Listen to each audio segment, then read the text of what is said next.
at that service, both in the cathedral and outside the cathedral, by the resilience of Londoners and their determination to see that ghastly events shall never prosper.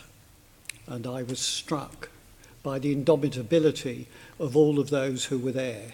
I have no doubt, and I'm sure that none of us at all have any doubt whatever, that terrorism and evil will never succeed in our town.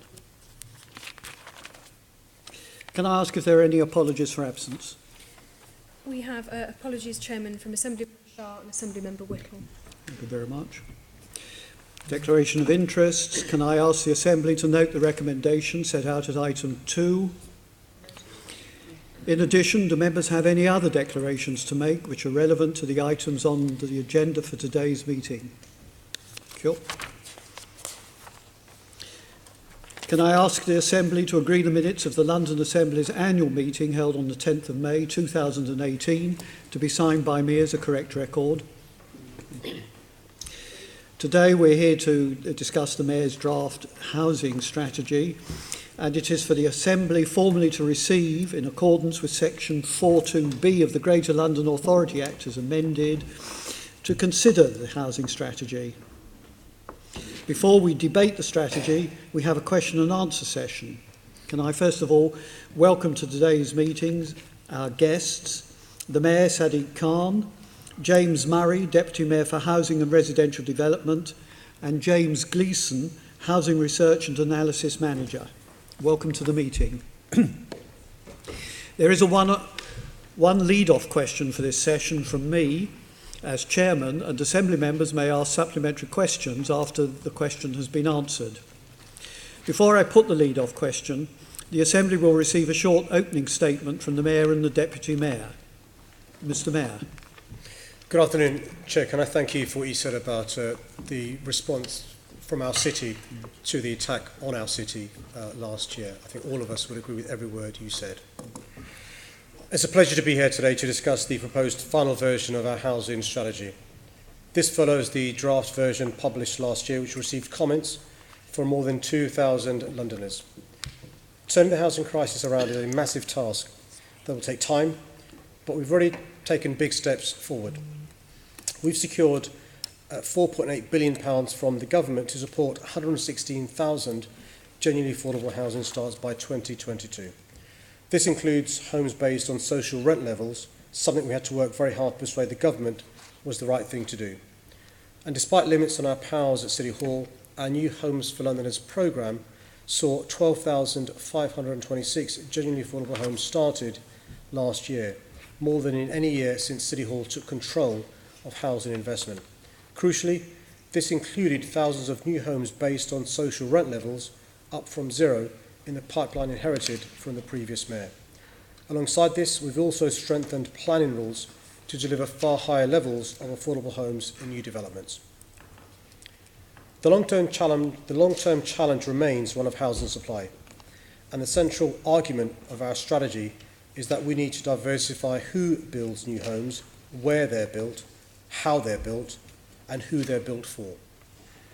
The current approach to home building, large developers focusing mostly on expensive homes for sale, simply won't fix the housing crisis.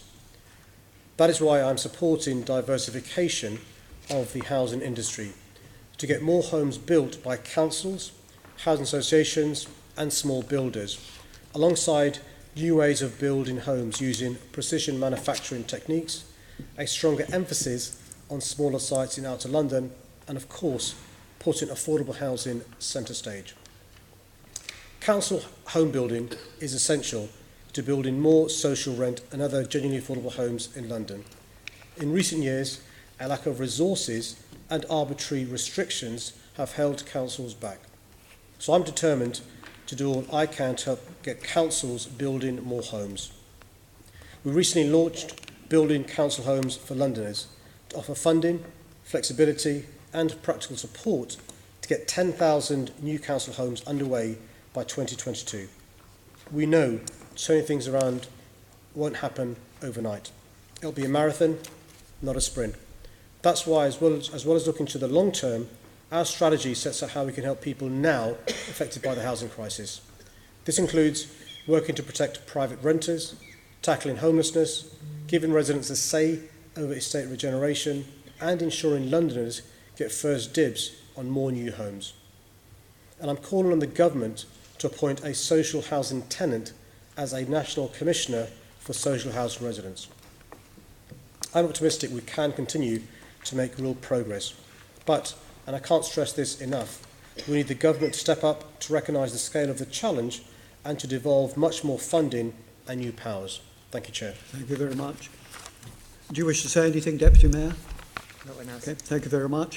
Well, the lead-off question is, what changes have you made to your draft housing strategy as a result of the consultation?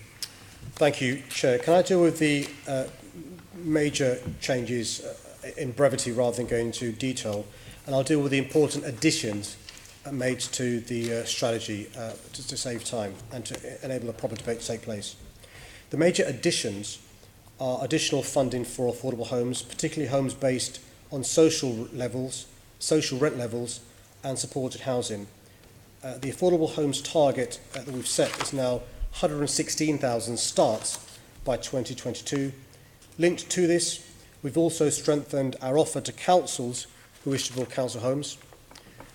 We've confirmed the final good practice guide to estate regeneration and my intention to promote the use of resident ballots in major estate regeneration schemes that entail demolition of affordable homes. As a consequence of points made by the Assembly, there's a new section dealing specifically with the scale of overcrowding in London and measures we're taking to address that. There's confirmation that we'll bring forward a supplementary planning guidance dealing with housing design, density and promoting more development on smaller sites in outer London. There's a commitment to work with community-led housing organisations to identify a pipeline of schemes by 2021 that have capacity to deliver at least 1,000 homes. Strengthen my call on government to introduce a Commissioner for Social Housing Residents by further proposing, in line with suggestions from members of the public, that this person must themselves be a social housing resident. There is a new chapter summarising the role I envisage City Hall and other organisations taking in delivering the strategy, and this includes a specific section summarising what London needs from government. And finally, by way of changes, I have provided a high-level implementation plan setting out the priority actions we will take to deliver the strategy and the long-term indicators of its success. Thank you very much. Assembly Member Boff. What account have you taken of the repeated concerns raised by the Assembly regarding the lack of provision for family-sized affordable homes in your housing strategy? So, as a consequence of points raised by the Assembly, I looked back at the previous London Plan and the previous housing strategy, and there were no targets set in either of those two things in relation to the mix of homes. For the first time ever, our draft London Plan is saying to councils they need to provide guidance in relation to the mix of homes for low-rent housing in their boroughs, looking at things, for example, the housing waiting list, the local housing need, and we expect councils to come up with what the mix of homes, including family homes, should be in each of the boroughs. First time ever happened in the history of London plans. As far back as 2009, this Assembly unanimously passed a motion, and those who were on the Assembly in 2009 will remember it, which had some mild criticism of the previous mayor because there weren't sufficient targets within his housing strategy, but there were targets. There were actually, in fact, I remember at the time, Caroline Pidgeon amended the motion that we had put to say that actually the mayor of the time should do even more, and had some criticism, and this side actually accepted that at the time, because this Assembly has long held the view that family homes just don't happen. How do you think that they are just going to happen? Well, I'm not sure if you're in danger of misremembering or misleading, but perhaps... Well, you said there were no targets previously. Well, there clearly were. There were no targets in the London Plan or the housing strategy. I'll let James amplify that. Yeah, as the Mayor said, in the previous London Plan and the previous London housing strategy, there had never been targets for the number of family-sized homes which should be delivered.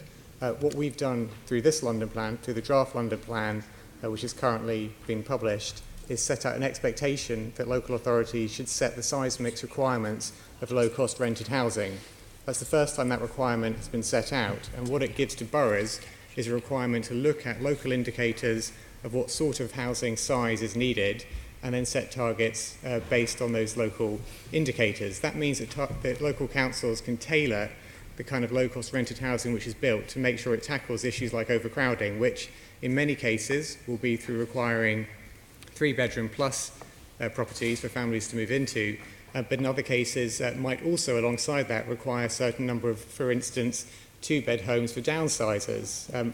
I know members of the Assembly have been with me to projects I worked on in my previous job where we developed new 2-bed housing specifically for over 55s who are living in under-occupied family accommodation to downsize into, and that plays a vital role in tackling overcrowding as well. But giving the boroughs the requirement to set the size mix requirements of low-cost rented housing is a crucial part of making sure the right sort of housing is delivered to help them tackle overcrowding and other issues. In terms of the private sector, we know that delivering so-called family-sized units in the private sector doesn't necessarily go to families. Anecdotally, we know that a lot of 3-bedroom plus housing which is developed in the private sector is bought by investors and rented out to sharers.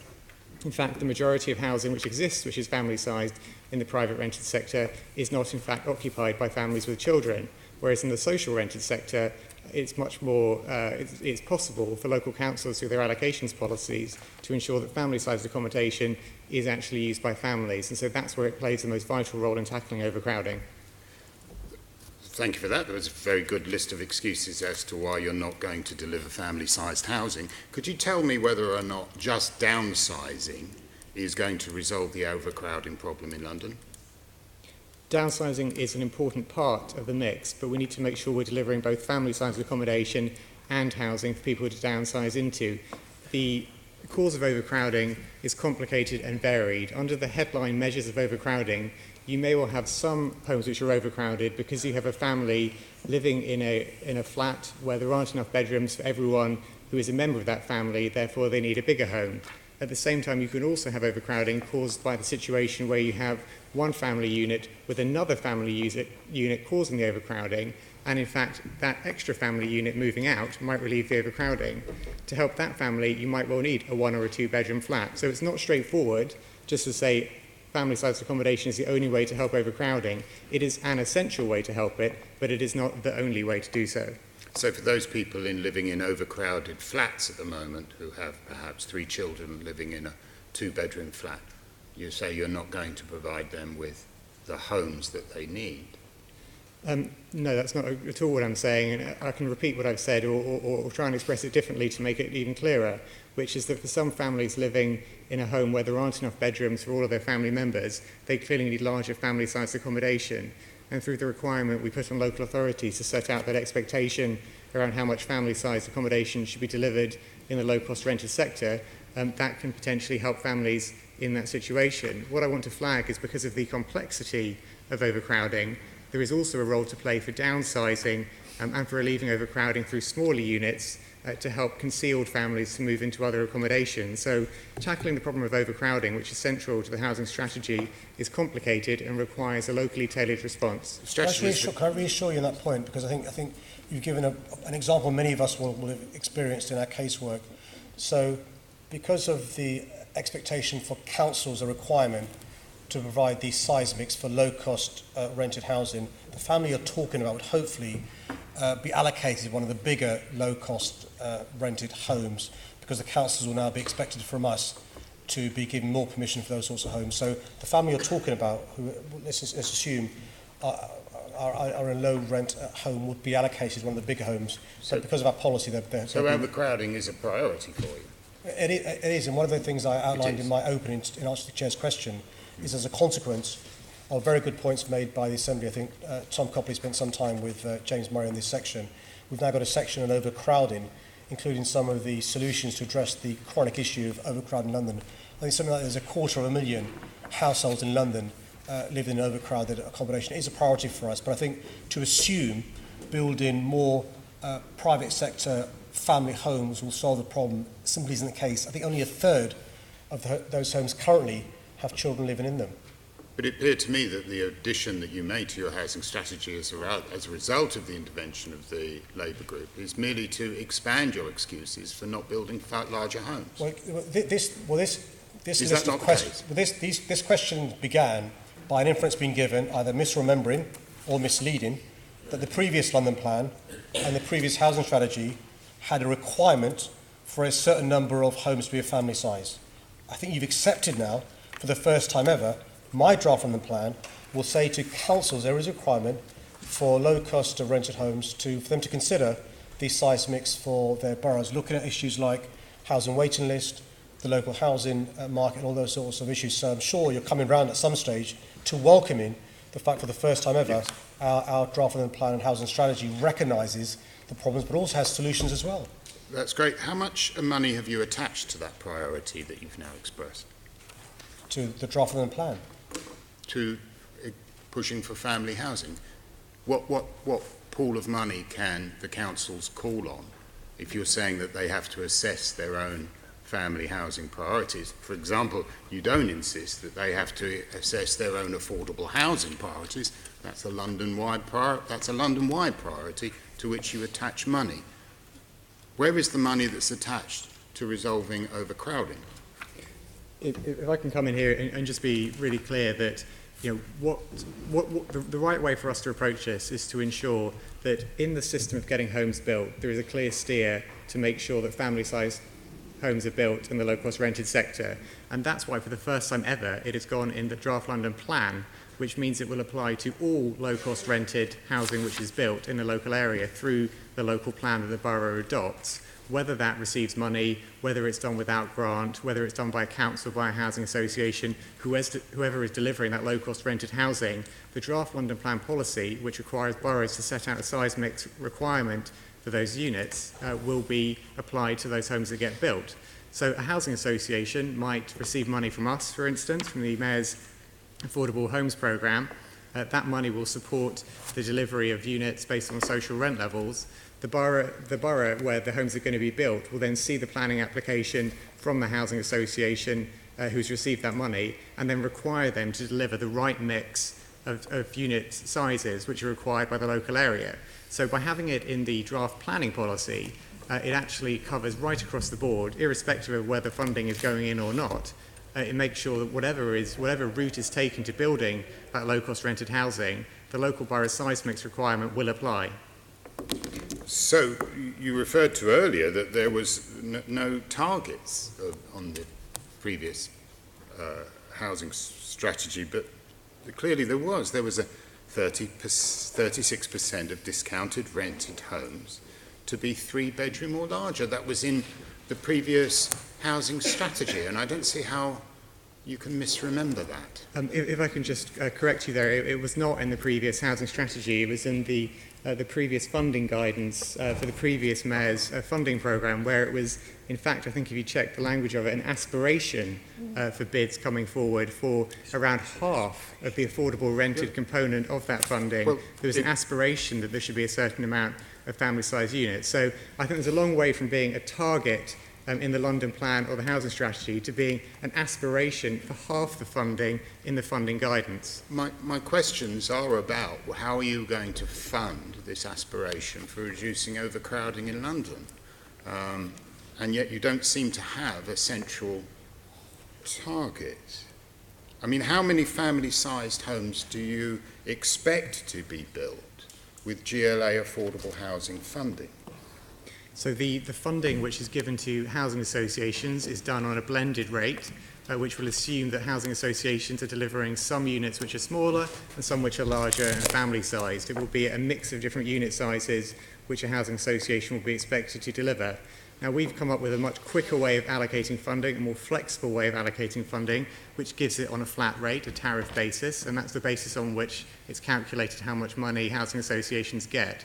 That housing association, if they've got that money, or for that matter, if they haven't got any money from us, or they're delivering through an entirely different mechanism, will then have to get planning consent from the local borough. And when they go to the local borough, they will then be aware of what the requirement is from the local borough for the mix of different unit sizes, which is so central to making sure the right kind of family-sized units and other size of low-cost rented units are delivered in an area which is appropriate to tackle overcrowding and other issues faced by that borough. Can I just reassure you, again, there are two bites we get at the cherry. One is planning, the expectation of the council for there to be a consideration of the need in that particular borough, and two is funding for particular schemes that come on stream. So we have two opportunities to try and make sure we address the issue of overcrowding.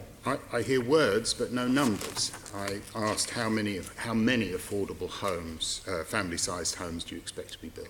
Well, I think No we keep coming around in circles to the fact that, something I hope you would accept in principle at least, which is that boroughs are well placed to determine what mix of different unit sizes are most appropriate to tackle the problems such as overcrowding in their local area.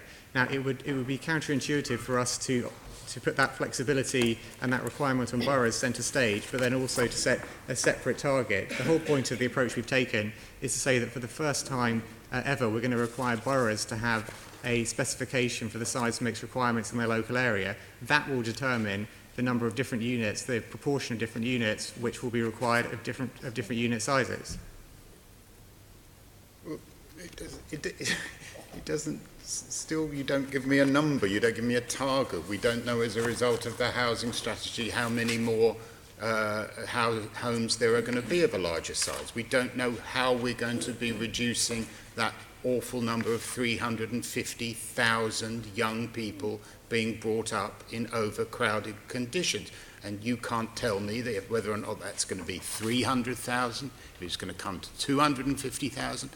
What impact, numerically, are you going to have on this scourge of housing in London of overcrowding? And may I say that the people who are going round in circles are the tenants who are going to their local housing offices looking for a larger property for their growing families and being told that there aren't any continually.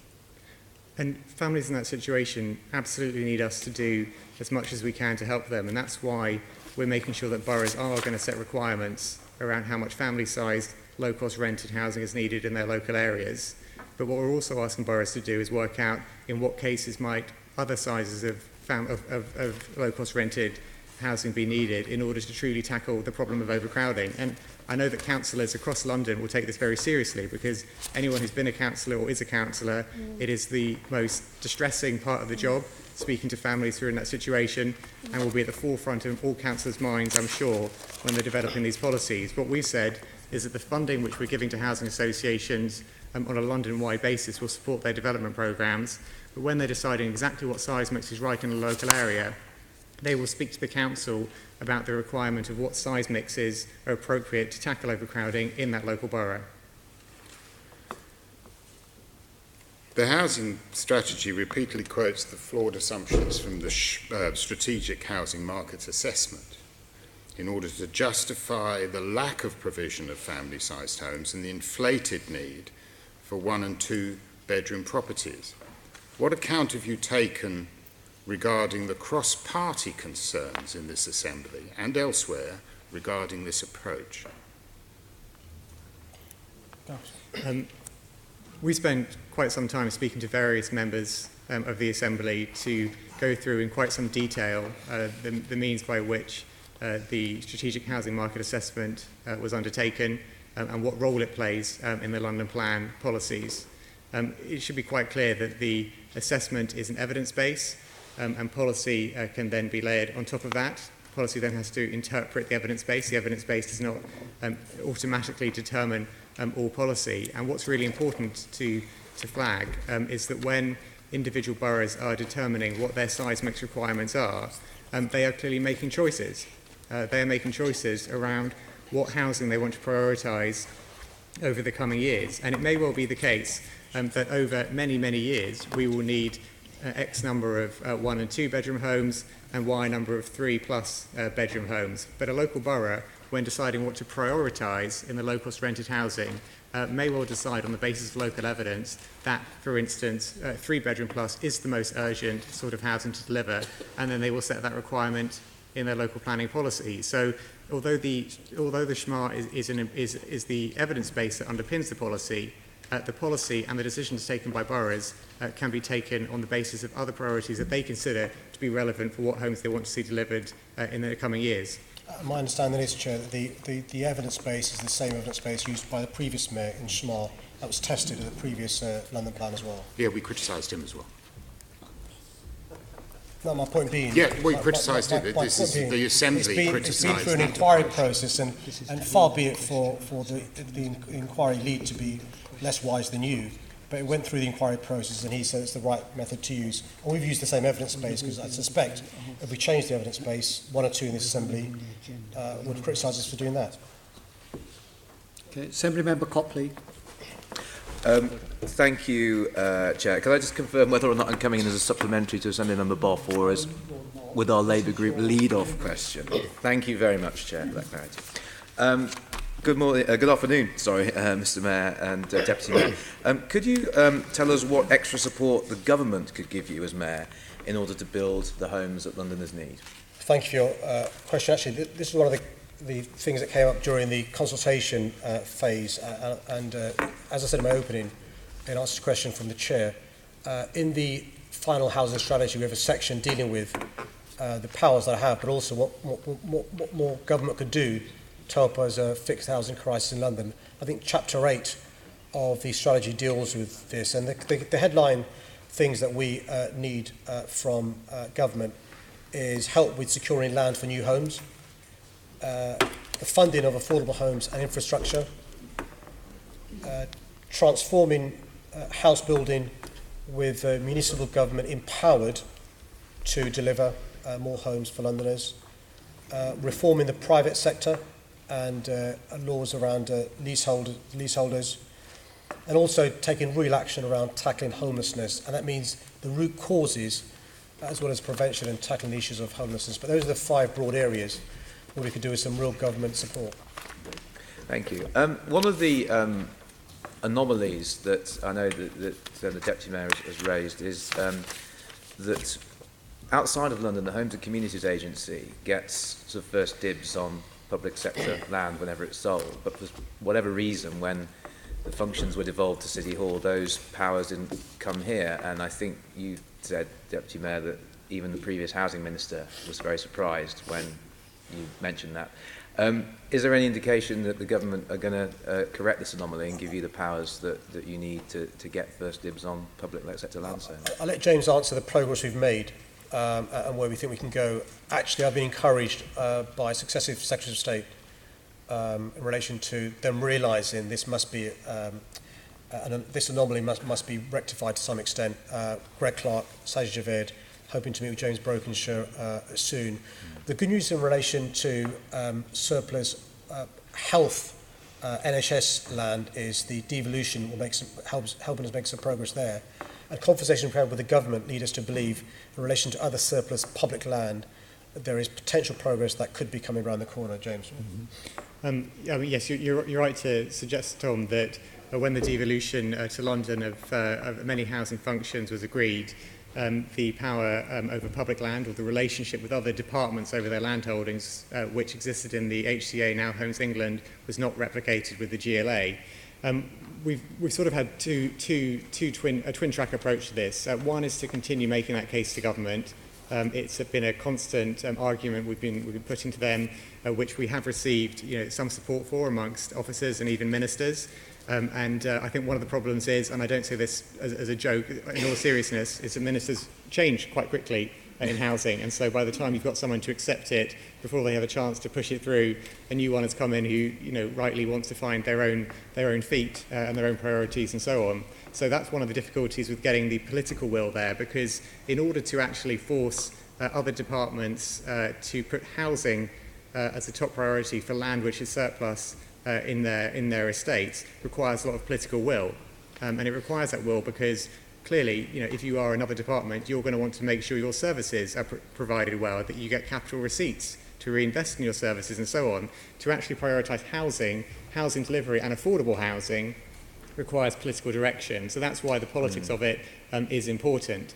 So that track continues. Alongside that, though, we're not going to just sit back until we get an agreement from government to have an overarching approach or agreement to public land, which is why, as the Mayor said, we're working very closely with the NHS in London, with other public sector landowners across London to make sure that we intervene in the right way to get the right sort of homes built. And I think a really good example of that is our work recently in Haringey, St Anne's Mental Health Trust, the land there, where we did a deal with the Health Trust to buy the land off them for quite a large sum, but money that came out of the Mayor's Land Fund. And the principle behind that is to deliver homes quicker, at higher density, and with substantially greater levels of affordable housing, 50% affordable in the new scheme that's coming forward, working with the council and with START, the local residents group. And that's a really good example where, the Health Trust acknowledges they are good at health. They're not necessarily good at building homes. We can help them build homes. Thank you very much for those answers. Now, Assembly Member Berry, this is your lead-off question. Yeah, thank you very much. I've only got 7 minutes and 11 seconds now, which is a bit harsh. I'm Housing Committee Chair, so I can't cover everything. But I just wanted to say, first of all, that there are some positive changes I can see between the two strategies, particularly welcoming the fact that you've set a target to identify 1,000 community-led housing homes. To actually get some numbers on that is really, really good. And obviously I've been pressing you for ages to push the government on rent controls, and there's a whole extra bullet point that you'll do that at some point in the future, which is really good, and I'll have further questions about that. I wanted to clarify some things though, starting with the definition of affordable, which I know we've discussed lots of times. In terms of the government's definition of affordable in the final strategy, which is up to 80% of the market rent, the wording around avoiding this has been strengthened in your final version, although the policy wording appears much the same and it hasn't completely gone. In the policy itself, section 4.1 part 3, I think, is still the same wording. The glossary now says you encourage rents significantly lower than 80% of the local market rent, which is really, really good. Section 4.25 says all intermediate rented homes should provide at least a 20% discount, which is obviously the 80% level, but then you say the Mayor will expect larger discounts in most cases. So this all sounds better than before. So can I check that what it means is you're going to try very hard not to allow any affordable rents that go up to 80% of market rates, but that you can't quite guarantee some won't get through and still be funded under your programmes? I mean, I'll let James answer the specific part of your question, but one of the problems we have is we're using government definitions. And you will know, we experienced this during the campaign, the public doesn't believe an affordable home is an affordable home and it's called an affordable rent because of the almost oxymoron in relation to that. And so the problem is we're using their definitions because there's their funding. That's why the glossary defines what their definition is. But I'll let James give you a specific answer in relation to your point about making sure we get more genuinely affordable homes in London.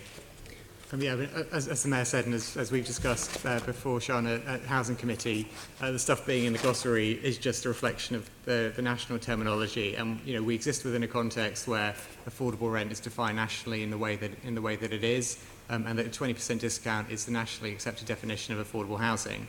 As you rightly point out, though, for us, we want to make sure that for social rented housing or homes based on social rent levels, that's going to be our priority. So if there's going to be homes which would be delivered through technically the affordable rent programme, we will limit those rents at caps based on social rent levels. So although they might be technically delivered through the affordable rent programme, they will be at our London affordable rent caps, which are based on social rent levels, which achieves the outcome of delivering homes based on social rent levels, even if funding is coming technically from the National Affordable Rent Programme. It's a way of using that money to support homes at social rent levels. For intermediate housing, it's a slightly different setup because it's going for people on intermediate incomes. But what we're also saying there is that in most parts of London, still 80% is going to be too much for people to afford. So we would expect to see deeper discounts in most places, and we will promote London Living Rent as a way of making it genuinely affordable. Okay, and so how can we monitor this? At the moment, you've got table 2 in the delivery area of the strategy. It doesn't actually divide affordable up at all. Everything's lumped under one heading of affordable. Can we see delivery targets for different levels, and also see any limit you might put on the amount of things that go up above genuinely affordable, so that we can keep an eye on what's going on?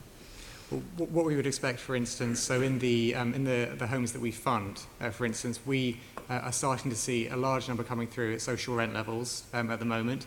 We expect that number to increase over the coming years as our funding works its way through the system. As you know, there's always going to be a pipeline, there's always going to be inheritance with what you get through the planning system and so on. But will you report on the rents that are being achieved through your funding in more detail so that we can see what discounts you're getting? We can report through, in terms of our funding, we can report what rent levels, whether homes are being delivered for homes based on social rent levels, or whether it's other affordable rent levels. That information is available. We can report that. But we want to see the individual discounts that you're achieving, given the stronger wording. So perhaps I should take that up separately. I have 2.5 minutes to go. We can either write to you or have a meeting, sit down with you to show you what data is available and what the best way of reporting that might be. That would be really good, because I think your commitment is strong now, but we need to be able to check what you're doing about it. I also want to ask about funding council homes. The recent new announcement of an extra £1.7 billion from the government was accompanied by a promise to make sure that 10,000 council homes get built, but that was from a range of different things. So the new funding, how much of the new funding will go into council homes? How many new council homes can we expect from your funding? Because I know last time it was basically a third social living, shared ownership. Are you expecting to see that increase? So this is a separate announcement I made recently to support 10,000 council home starts. These are council home starts up until 2022. And this is part of the £4 billion funding we secured from the government. So the expectation would be for all of those 10,000 starts to be council home starts. But what proportion of your new funding is going to go into that? I think the number of extra homes you're going to be funding is 26,000. 10,000 if they're council homes, that's 38%. You mean the global figure? Do you mean the global of that? Are you going to try and... 38% of the extra money that you got going into council homes doesn't sound that much. I'm not bowled over by that, and I just wanted to know if that was the right figure. No, the global figure is £4 billion. So you announced 1.7 billion towards 26,000 extra affordable homes, and you said 10,000 council homes. Yeah. So what proportion of the 26,000 are going to be council homes in terms of your funding?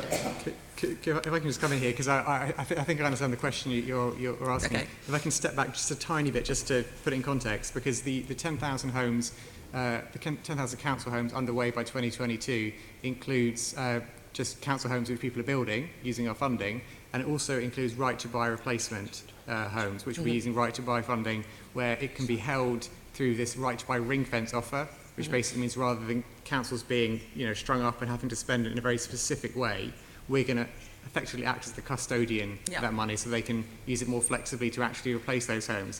For various complicated reasons, those right-to-buy funded homes can't count against the 116,000 or indeed the 26,000, which is a component of that 116.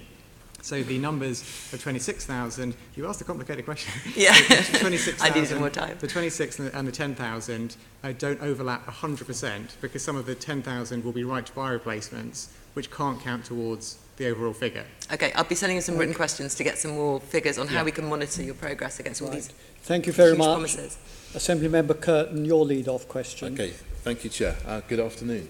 I'm looking at policy 3.1 in your document, and it talks about strongly promoting appropriate development of new homes on brownfield land, and that's to be welcomed. Brownfield land, of course, is a good place to build new homes. But then it goes on to talk about a new presumption in favour of appropriate residential development on small sites. And there's a lot of concern that small green spaces and pocket parks will be sacrificed and built on. What safeguards have you got in your strategy to make sure that these very, very valuable pocket parks, green spaces, small parks are not built over? Okay, can I reassure you there is no intention, and the plan doesn't allow parks to be built over. It's just not true. In fact, we're criticised by some for giving further protection to the green belt. And so, we're getting criticised both ways. So to reassure you, nobody's intending to build over parks. We are talking about a presumption in favour of permission for the small brownfield sites that exist across London. That will help small builders, medium-sized builders, but also the community-led housing that Sian talked about get going. TfL have started a pilot with 1,000, with 10 sites across London, to try and get those 10 sites with small builders building those sites. And those aren't parks, those are, for all intent and purposes, small brownfield sites, which we're hoping that homes will get built on. And there'll be, the idea being, get small builders going. Over the last 20 years, the number of homes built by small and medium builders has gone down. The numbers built by large developers has gone up, but there is no intention at all to build over green space. And if sometimes some green space needs to be built on, developers must replace like for like any space lost. And we've given examples in the strategy, whether it's green roofs, whether it's planting trees, whether it's urban drainage. There must be a replacement for any space that's lost. Okay, thank you, Mr. Mayor. You talk also about intensification of existing built-up areas, and which is one way of building new homes. But there is also a concern about intensification and densification around transport hubs. In the peak times for a lot of these places where there's intensification planned, trains and tubes are jam-packed in the morning and evening rush hour. So how can you intensify around town centres but still have enough transport capacity for the people moving into those areas to be able to get to work in the morning? Well, you raise a number of different points in one question. So firstly, one of the things that we're lobbying the government for, it's an answer to the question that Tom asked, is more help in relation to infrastructure, in relation to London's population is growing. We've got a plan for that growth, which is why, for example, we're lobbying for Crossrail 2. We want an extension to the Bakerloo line. I was talking to Steve O'Connell before the meeting began about the tram extension. So these are just some examples, increasing bus usage, particularly in outer London. These are some examples of the infrastructure support we need in relation to getting people moving around London. There's social infrastructure, GP practices, schools, nursery places to go with that. But we can't escape the fact that we need to build more homes. Now, the best way to maximise the land in London is to make sure we build homes near town centres or transport hubs, which means the travel from home to transport hub is minimised, but also people aren't driving all around London, leading to congestion and all sorts of other problems. So one of the things we do say in the strategy and in the draft on the plan is that there should be good quality, well-designed, high-density homes in and around transport hubs or town centres. I can see exactly what you mean with Crossrail, perhaps, which is a new line. But if there's not any new lines, if there's not any new transport, will those be areas where there won't be any intensification? No, let me give you an example. So one of the things we're doing by improving the signalling and investing after years of decade in the underground is all the advice I have is we can increase by more than 30% the capacity in the 4 lines that will get the benefit from the investment which begins this year on the Circle Line, the District Line, Hammersmith and City Line, and Metropolitan Line going forward. That will increase by 30% the capacity of those underground trains. We've also seen an increase in capacity in the Northern Line and Victoria Line by the improved signalling and stuff. So we've got to maximise those public transport facilities we have, but also realise we can't pause the fact that our population is growing, and to address the issues of overcrowding and other issues, we've got to build now to address those needs. Okay, thank you, Mr. Mayor. Thank you very much. Assembly Member Pidgeon. Mr Mayor, I welcome the rollout of the rogue landlord checker that all 33 London local authorities have now signed up to. And you've boasted that the national database contains only a very limited range of offences compared to your checker. 7 months ago you told me you would keep under review the information it will publish. So will you now look at including details of those who fail to comply with minimum energy efficiency standards? Well, at the moment, specifically around criminal breaches, and so it's a landlord and agent checker, by the way, and the London Fire Brigade are on board. We're always exploring how we can improve it. By the way, it's just worth saying, it's quite an achievement. We should be really proud of all our boroughs, including the City of London, for coming on board. If you remember, initially it was a pilot of just some boroughs, and then it grew and it grew and it grew. So, I mean, James has attended some of the meetings with the private rented sector partnership as well. So do you want to explain? But I just say your own environment strategy stressed the need for increased support for these standards. And in the strategy, it does say you want to improve energy efficiency through information sharing. So it seems to me this is a logical next step if you could include the minimum energy efficiency standards, any breaches of that, on this checker. Is this something you'll look at going forward? As the Mayor said, I mean, the focus has very much been on those landlords or letting agents who've been prosecuted or fined by local authorities at the moment, and that's been the focal point of it. All the local authorities have signed up. Their data is being uploaded. It's going to be a resource for all Londoners. It's been looked at by thousands of Londoners so far, so it seems to be having an effect. Clearly, we can look at what ways we might expand it in future.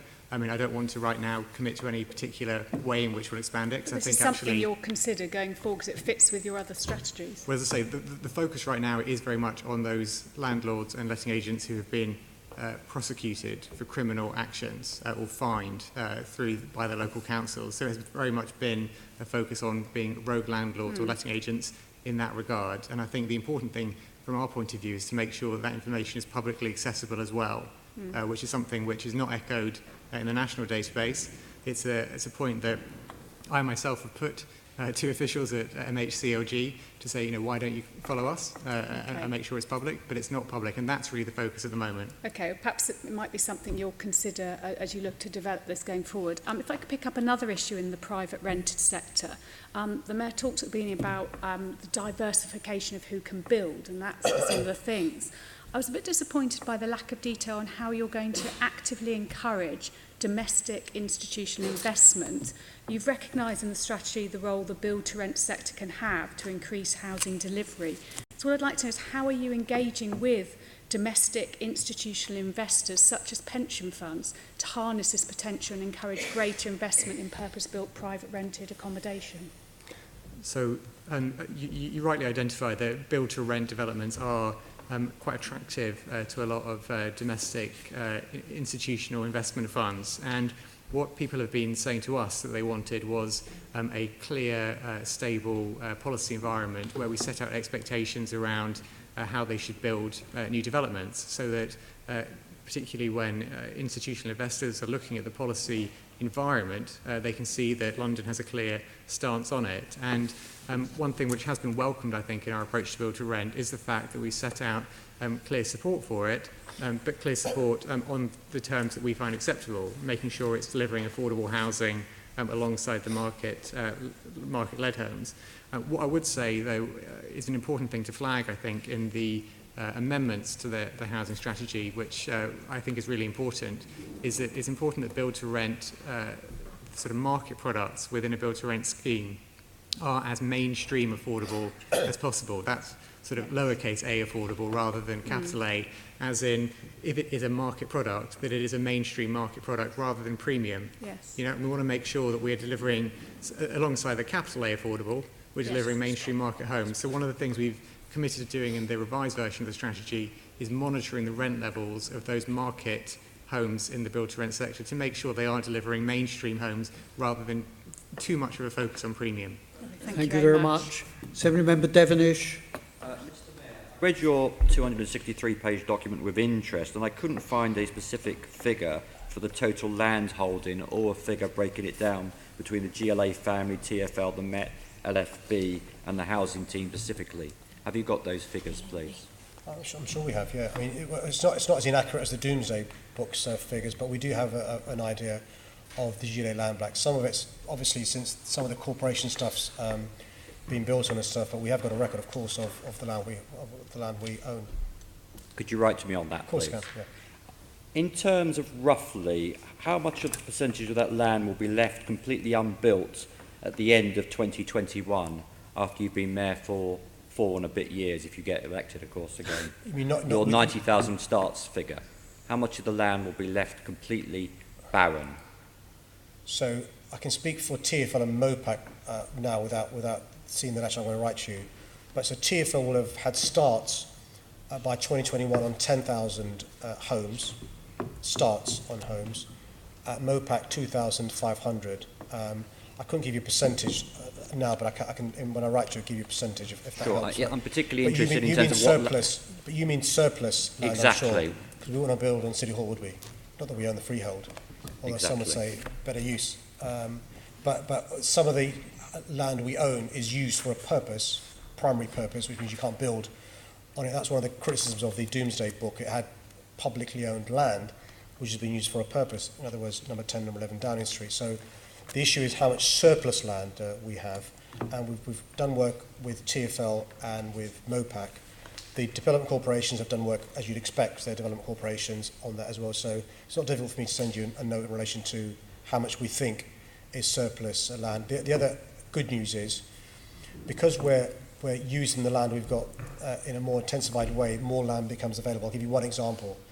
In 2016, when I became mayor, TfL had 30 buildings used for office space.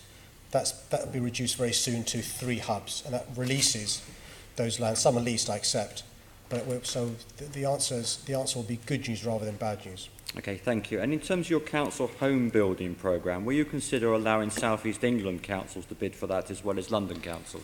So we're talking to councils outside London, because you're right to remind us that actually those councils outside of London help meet London's needs in all sorts of ways. So we talk to boroughs outside London on a whole host of issues, and I'm not sure we've begun conversations yet, but our conversations with boroughs outside of London, are very important in terms of developing the draft London plan and making the case to government for investment and so on.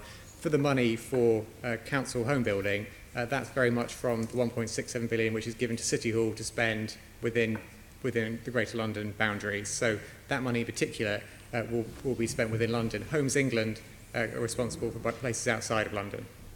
Okay. And in terms of your document, you admit that much of your development is being done with the same usual house builders and the G15 housing associations, and that's obvious. Would you consider releasing a small percentage of your total land holdings to the G320 housing association, cooperatives, London boroughs and SME builders directly, so they can get on and build on it to actually move things forward? I mean, we are essentially have begun to do that through the small sites, small builders pilot, which has been running in recent months. So this is a pilot with 10 TfL sites, 2 of which have been ring-fenced for CLT, for community land trust, community-led housing developments, others of which, without revealing who the winning bidders might be yet, because that's not yet finalised and to be public, but we've had interest in the sites from a range of small builders, small housing associations, and so on. So the Small Site Small Builders programme is about helping a range of small builders, not just small developers, but small housing associations, community-led housing groups, and so on. Once the pilot is completed, all the bids are in now, they're being assessed, so we'll soon be in a position to work out next steps. The process we set up for releasing those small sites will then be opened up to any other public sector landowner who might have small sites they want to get homes built on. You remember 2 years ago when we started this mayoralty, the contest, a lot of people mentioned the term, you have 16 times Hyde Park land, or land the size of London Borough of Camden. Are you confident that once you've finished doing all the things you're doing, that will not be the case in 2020, 2021? You mean land TfL owns that's not being used for a good exactly. use? Yes, so the purpose, I mean, and Mike Brown, the Commissioner, deserves huge credit for, grasping this at the nail. The TfL needs to get rid of another phrase used during the campaign, get rid of the flag. And part of that is land holdings we don't really need for core business. And so TfL is making sure surplus TfL land is used to meet London's housing's need. They've already put aside some pieces of land for the small sites that James alluded to. By 2021, the expectation is for there to be 10,000 housing starts, at least half of which will be affordable. But as I mentioned earlier on, by reconfiguring our sites, we're saving money because some of these are leases, and some of these we can use genuinely affordable homes as well. Some will be joint ventures, we'll keep the freehold. Some of those TfL may decide for good business interests to sell, with the expectation, because of the London plan, a significant number will be genuinely affordable. But I would expect that number to go down by a large extent by 2021. I look forward to seeing your written response, Mr Mayor. Thank you. Assembly Member Copley. Thank you, Chair. I want to return to the issue of family-sized housing, because this is something that there's cross-party concern about on the Assembly. I am pleased that you've included a new box in the housing strategy which specifically addresses overcrowding, which I think is a very welcome change from the original draft that was published. I note that in the final year of your predecessor's administration, according to the London Plan Monitoring Report, 26% of affordable homes in London were family size. So even though he said he was going to fund 36%, it clearly wasn't happening. But what I'm interested in is how you are going to improve on that figure. Has any consideration ever been given to having a variable grant rate in the funding prospectus rather than a fixed grant rate, so that associations would be given more, providers would be given more funding the larger the property to incentivise bigger homes? Well, I mean, one of the things being said to us was the complication in the various levels of grant, and this led to the bottleneck where many house associations, not just the G15, weren't bothering to apply. It was just too complicated. So what we've tried to do is simplify subsidising house associations to build more homes in London. And so, yeah, and actually, because the whole setup of the arrangements of housing associations now are sort of longer term partnerships, rather than giving out, you know, one bit of money for that scheme, then they come back with the next scheme and we give out another bit of money and so on. Let's take the biggest housing association, because the numbers are easy to remember. L&Q, they've signed up for 12,000 affordable homes, £400 million. That's their deal with us. Now, they can't tell you now exactly exactly where every single one of those homes is going to go, because they're doing an ambitious program for 4 or 5 years. So they're going to work with us to develop that program. That's why having a sort of flat grant rate to start off with is so important, so they can make a calculation, know roughly what they're going to be getting in over the next few years, and then work to build up that program with us over the coming years. What happens to make sure they're the right sort of homes is, to refer back to our earlier question, the local planning policy. And the local planning policy will say, when L&Q turn up in X borough, that borough will say, right, we want this percentage of 3-bedroom plus, this percentage of 2-bed for downsizers, and or whatever else. So that's the kind of the process it'll operate through. So to be clear, you're not placing any strings or any expectations on them in terms of the size mix, other than what is going to be in the local plans? They would have regard for the need for family accommodation across London, but they would work with boroughs to work out exactly what was needed to tackle overcrowding there. Yes, does I think say that you expect their size mix to reflect the strategic housing market assessment. I want to ask you about the size mix, local size mix. When boroughs are coming up with this, is that just going to be based on their local strategic housing market assessment? No, it's broader than that. So what we would encourage boroughs to do is look at a range of indicators in their local area, including their waiting list, which clearly they have access to and we don't, to look at the rates of overcrowding more generally amongst their stock, which they will have got through either a market assessment or any other means that they've undertaken. But we feel that London boroughs themselves are going to be in a very strong position to have a good sense of what the priority is for the amount of family housing. And to go back to my earlier point, whether you might need, let's say, 2 beds for downsizers, as you and I have seen before, that can play a really important role to free up family accommodation. Boroughs, by virtue of not just relying on a market assessment, but also having access to things like the waiting list, will be in a really strong position to make that judgment. And what are you and the Mayor doing to actively promote, particularly amongst housing associations which receive the bulk of this funding, 3+ bedroom housing? Well, as I say, I think the really critical difference which has been made by the Mayor's approach is to say, for the first time, boroughs should set out in their local plan policy what size of homes to build for low-cost rented housing. And that has never happened before. And if you think, you've got all the different planning levers, all the different funding levers you could use to influence what kind of homes you get built, the one part of the system that every single building has to go through is the local planning policy. So it doesn't matter whether it's getting funding, it doesn't matter who's building it. Every single planning application goes through that door, and through that door it says you have to provide what the borough says you have to in terms of the size mixes. And just to remind you, just for other colleagues who aren't experts like you, any application above a certain size comes to me as the Mayor and the Planning Authority. But secondly, the idea that setting targets for market value family homes, we know the cost to buy a family home in London, would meet the needs of those families that we're worried about. No, is ridiculous. I'm referring specifically here to Yeah. affordable housing. I just want to ask you quickly, just on the subject of downsizing, which is also something that you've talked about in the housing strategy. The GLA administers the Seaside and Country Homes programme. I think take-up of that is sort of in the low hundreds, is that right, annually? Is that down to a lack of demand or a lack of supply, as it were? Is it a lack of available properties for people to move to, or is it people just aren't interested in taking up or don't know about it? I think it's a bit of both, which is the answer you might expect me to give. But I think it is the greater pressure on homes in the receiving areas out there, and I think also there is actually less interest in it. There are fewer tenants registering interest in it, and that's not clear why. Do people know about it? Is this something that you could do more to promote? Perhaps on the underground or whatever, using the TfL's advertising estate. Is this something where we could raise a bit more awareness about it? Yes, we could certainly look at that. I mean, I suppose what we probably want to do before that is just to work out, why does it appear that interest is less than it used to be? Is that because people are looking but they don't want it, or because they don't know about it in the first place? So maybe if we ask that question first, and then pick up your answer after that. Thank you. Assembly Member Cooper. Thank you very much, Chair. I wondered if we could turn to the section of the housing strategy that focuses on the fairer deal for private renters and leaseholders.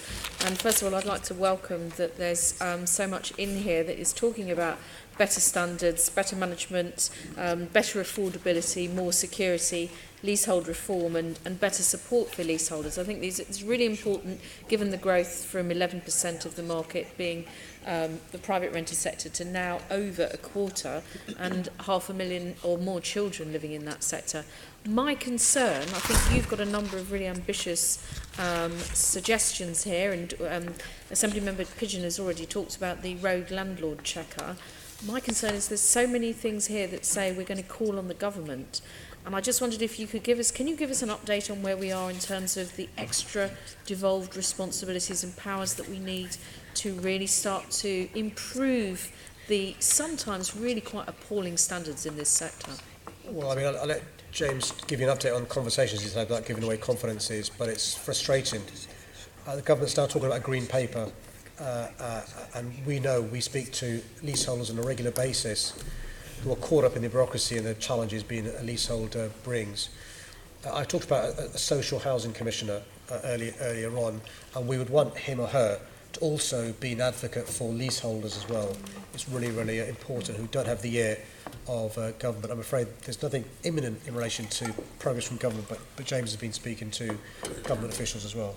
Yeah, and I mean, as the Mayor says, it is frustrating. I don't think we're breaking confidences by saying that, in that we have so few powers when it comes to the private rented sector. A lot of the power that the Mayor has is by advocating for London private renters, and hopefully the government will realise that ignoring 2.5 million people in the capital city is not a sustainable strategy for them, and they need to make sure they give the Mayor the powers to improve the lot of renters in London. I think that's why, actually, though, having this work on the London model, which is set out in the strategy, is so important, because on the one hand, if we go into government and say we want more powers, the question they will come back with whenever we say that is, okay, what powers? Why can't we do it? Why is it not okay where it is right now? So if we go in there with a very specific ask, if we go in there with the London model, in due course later this year or whenever it's completed, and say, look, here is the London model. This is exactly what we want. Now you have to give us a real answer about why we can't have that. That strengthens our case. Particularly, we have a stronger case if we can say, and actually, by the way, this London model's been developed with private renters and landlords. So this is something which has really broad appeal in London, and you need to act now. And that's part of the reason why there's a lot of detail, even though there's a sort of calling on, as you say. So are you saying then that we are getting very good response to that from the boroughs and also from landlords in terms of the London model? I mean, so the work on the London model is beginning now, so we can keep you updated about that as it progresses. I think there's a lot of interest in it. I think people want to see how that plays out in practice. And even when we flagged to MHCOG that we're doing it, the officials there appear very interested as well.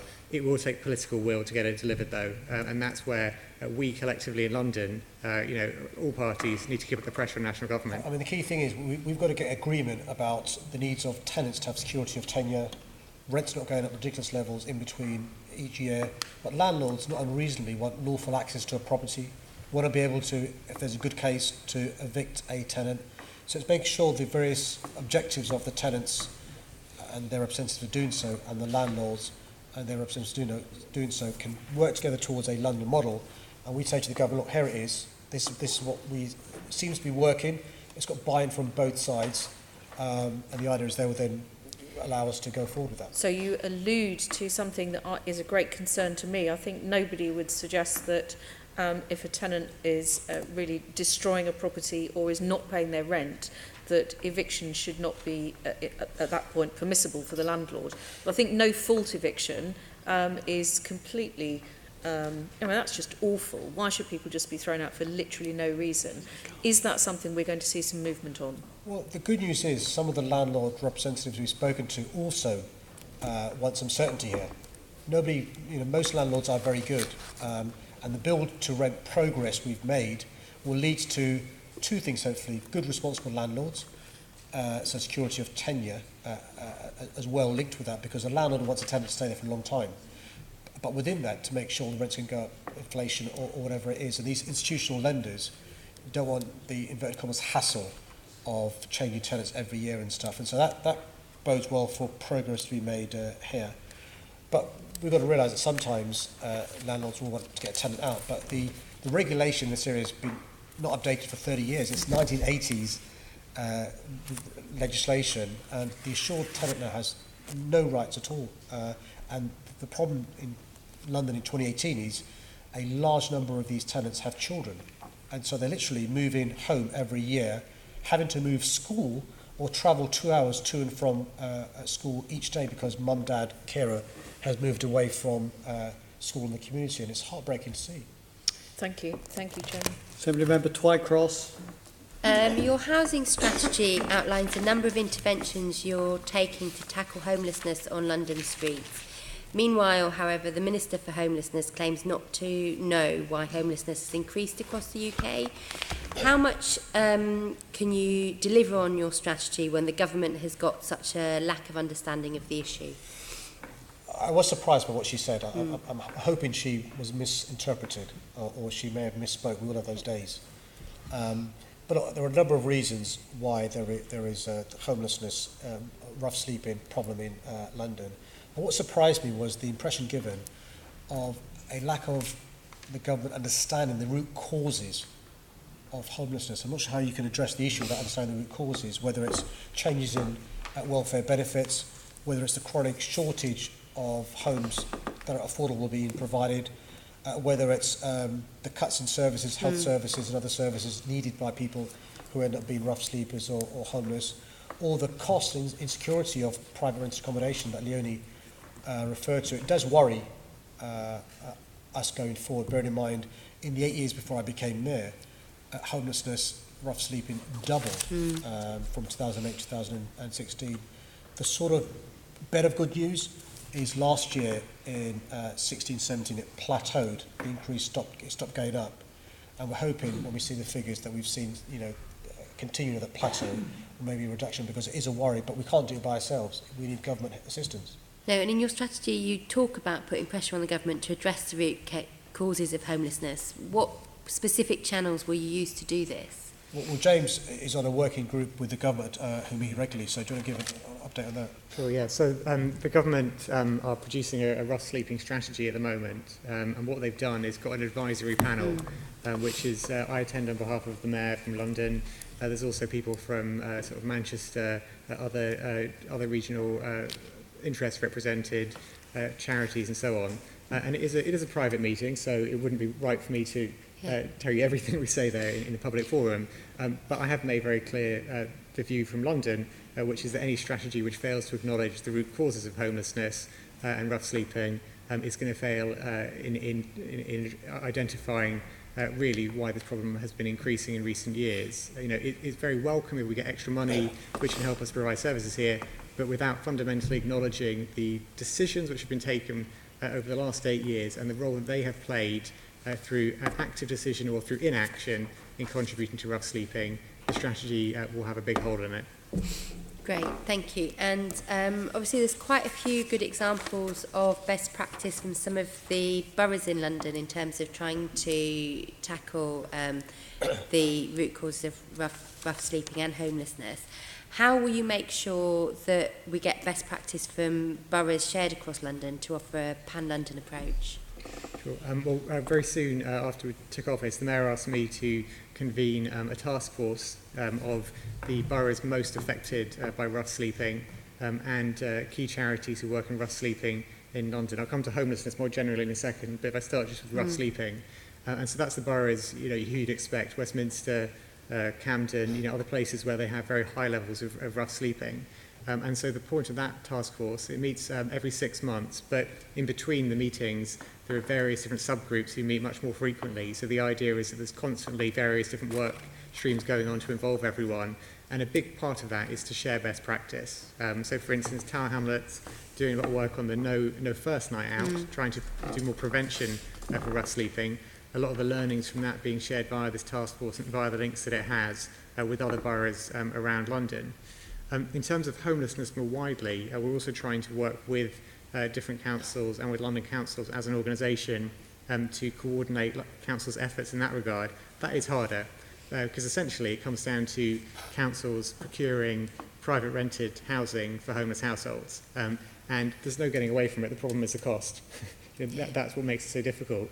What we have jointly funded is some work with London councils to try and coordinate their procurement more so that boroughs have less risk of competing against each other, which would only serve to push up the prices to no one's benefit apart from the landlord.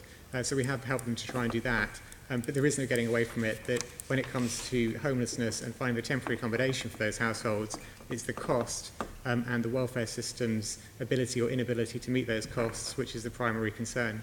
Thank you. Assembly Member Duval. Mr Mayor, how will your announcement in May of flexible funding to build 10,000 council homes support councils to replace homes sold under the right to buy? Well, there's three things we're doing. One is the grant, two is the flexible funding, three is the advice and expertise we're giving to these councils.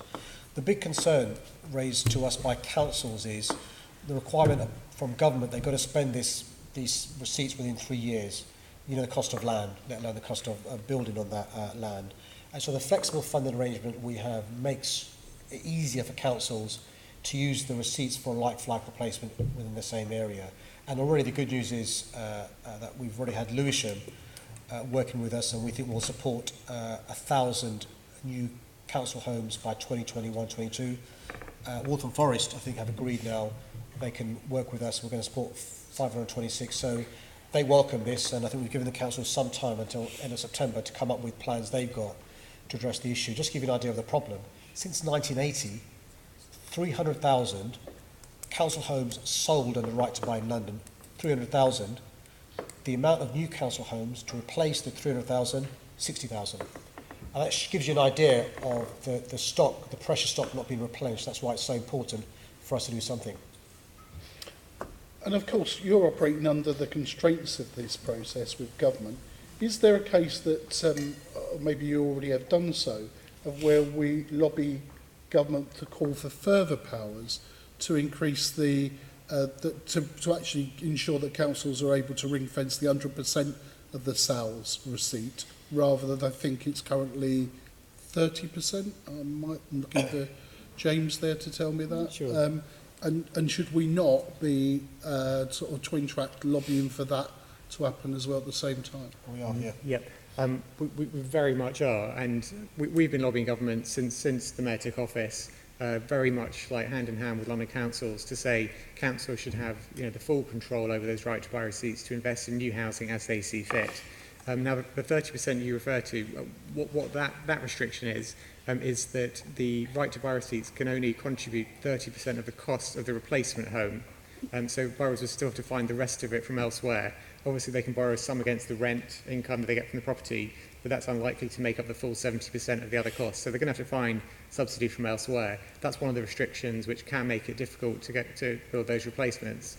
That's a national restriction which we can't change. What we are changing though is the really punitive rules which govern the interest charges and the time frame for spending the right to buy receipts. So at the moment, you've got 3 years to spend it.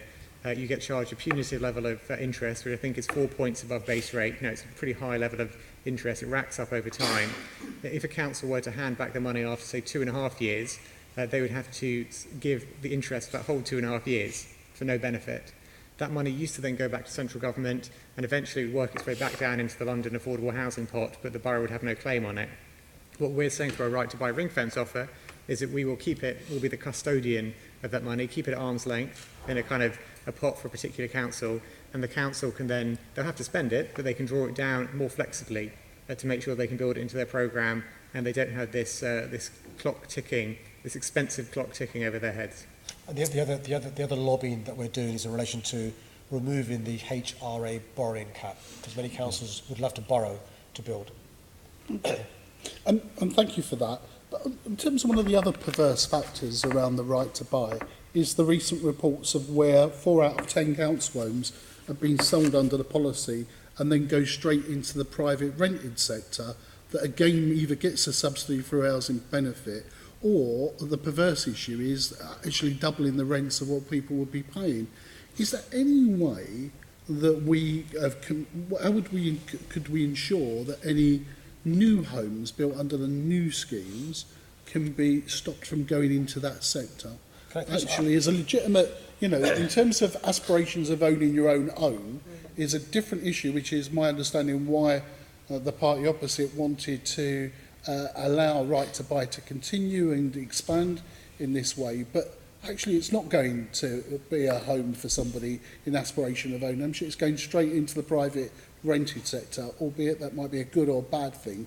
But it does seem to me another perverse outcome of this policy. I'm going to let James deal with how we avoid the new homes we're building being sold straight away under right to buy. But can I tell you the impact on community cohesion by the example you've given? Let me see what happens is somebody on an estate will see a family move into a former council home, not realising it's a former council home, and will wrongly assume that family has jumped the queue to get a council home. Often that family may be somebody who's an ethnic minority or a recent arrival to the country, and doesn't realise actually that's not a council home being allocated to that family.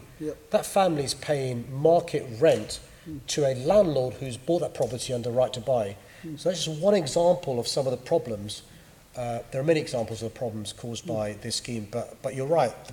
There's an irony, which is now we could be helping councils replenish some of the stock under right to buy, but how do we avoid that the same thing happening again? And there are some things we're trying to do. Yeah, and because we're working obviously with councils who have a range of different ways they're building their housing. Some of it do it directly, some do it through a company they set up, some do it with a housing association. Lots of different ways they do it. And some of the councils who set up kind of wholly owned companies to deliver their homes, there are some arrangements there which mean the homes may not be susceptible to right to buy. Now, that can be changed. There has been indications it might be changing, then it hasn't changed, but you know it's always kind of slightly there in the background. So I don't think there's a fail-safe way that we can influence that from our perspective. We can work with councils who are trying measures to do a different route, but there's no fail-safe way we can stop that. What I would say though is that even if the right to buy continues in its current form, that's not a reason not to build more council housing. And I wouldn't accept that argument. I think we have to do everything we can to build more council housing, and we have to make sure that when right to buy is exercised, that money goes back into new council housing wherever possible. Thank you. Thank you. Can I just thank you for your new land fund purchasing the site at St Anne's in Haringey.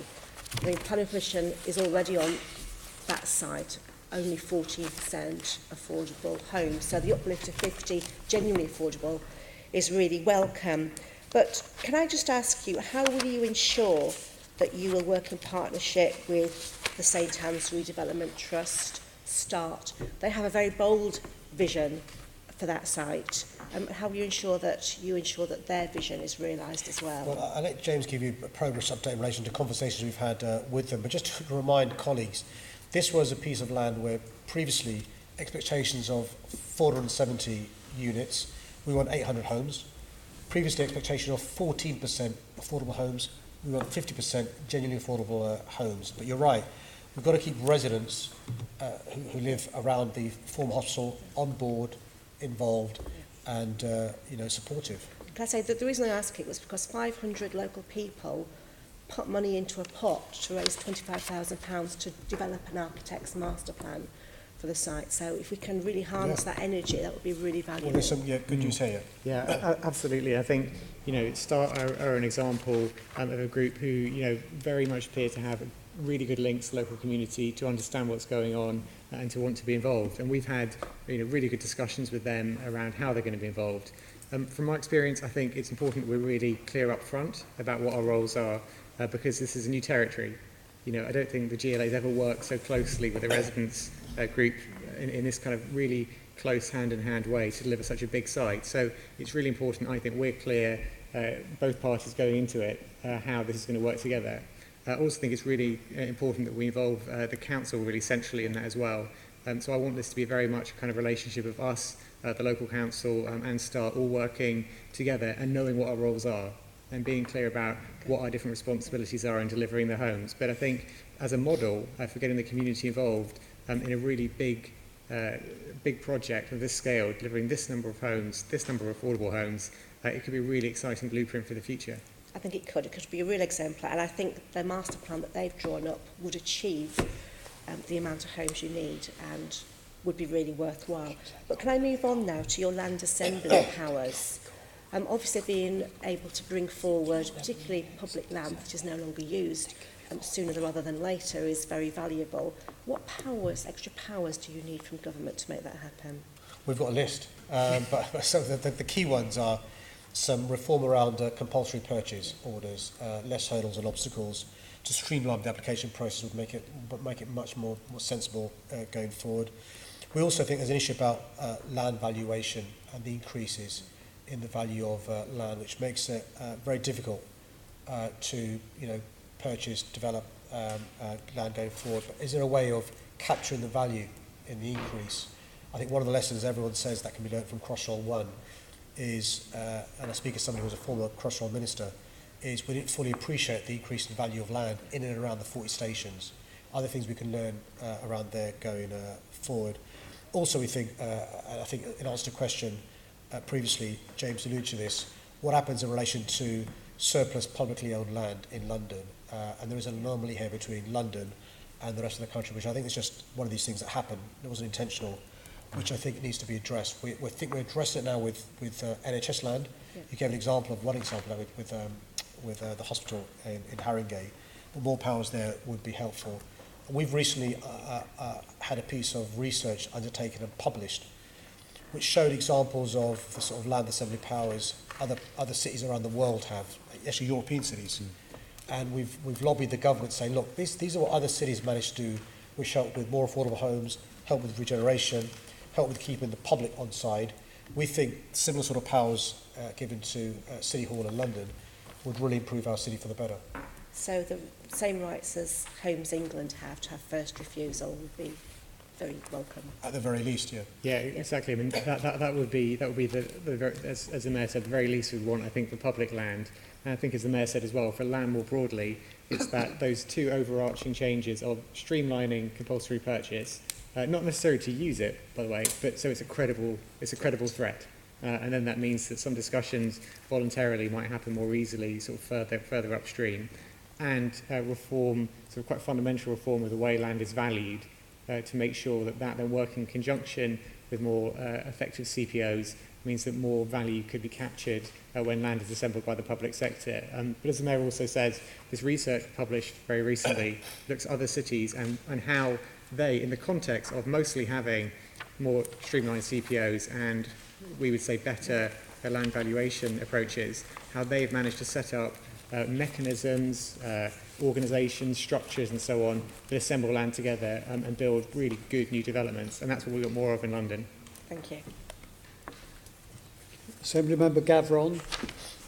Yes, I want to say that it's extremely welcome that design has been put absolutely, quality design has been put absolutely central to your good growth concept.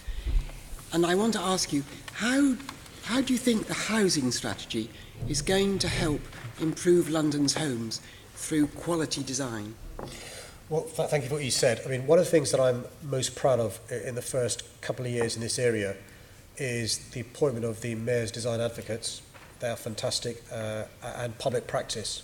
And if you had a chance, you should meet the public practice associates. I went to their launch, and I met all the associates. Great, and you'll know these are sparky, enthusiastic, energetic, experienced people. Fantastic. Who are going into local government, many of whom, and this is not a criticism of the particular councils, but for a variety of reasons, their planning departments, design departments have been, hollowed out to some extent. And this adds value to them. So that will add an additional dimension in relation to design. All my experience, it tells me that actually, if you get design involved at an early stage, you can actually achieve a number of objectives and avoid problems going forward. You've got to have good quality design. Nobody wants to live in a city with ugly buildings. I appreciate some of this is subjective, but issues around public realm, issues around how you involve the public, issues in relation to sustainable developments, issues in relation to how we use precision manufactured materials for house building. This sort of stuff we can pass on a cascade amongst different boroughs across London. The design review process, some boroughs have panels, some boroughs don't. We can provide some expertise.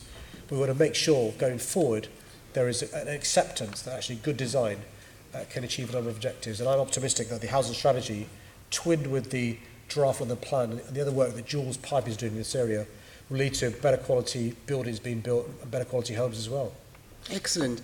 I am aware that you have, in doing this, you've given a whole suite of new responsibilities to the boroughs from, they have to produce area design codes, as you mentioned, they have to have design review panels, tall building strategies, evaluation of growth capacity, density matrices and so on for their individual parts of the borough. And I'm just wondering what tools you're going to be able to give them to help with this. And I notice you've got a design review charter and an SPG on design. When will these two documents be published? So we're starting work very soon on the SPG. Do you want to give an update on the timelines? Yeah, sure. So the SPG, as the Mayor says, the work is starting basically now on it.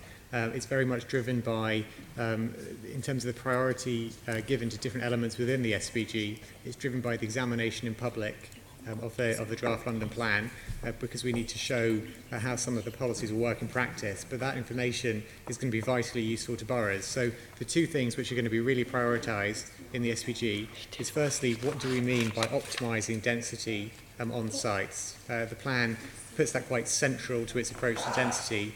What we want to do is show more practically to boroughs what do we mean by optimising density, how do you work out what the optimal density is on a site given its location, transport connections and so on. And the second part is around small sites and around how boroughs should develop these design codes for smaller sites within their local area, because I think actually small sites is one of the big changes in the plan, and it is something which clearly people are very interested in and want to make sure they're good guidance on. So that's the second one. And just the third thing very quickly is around typologies to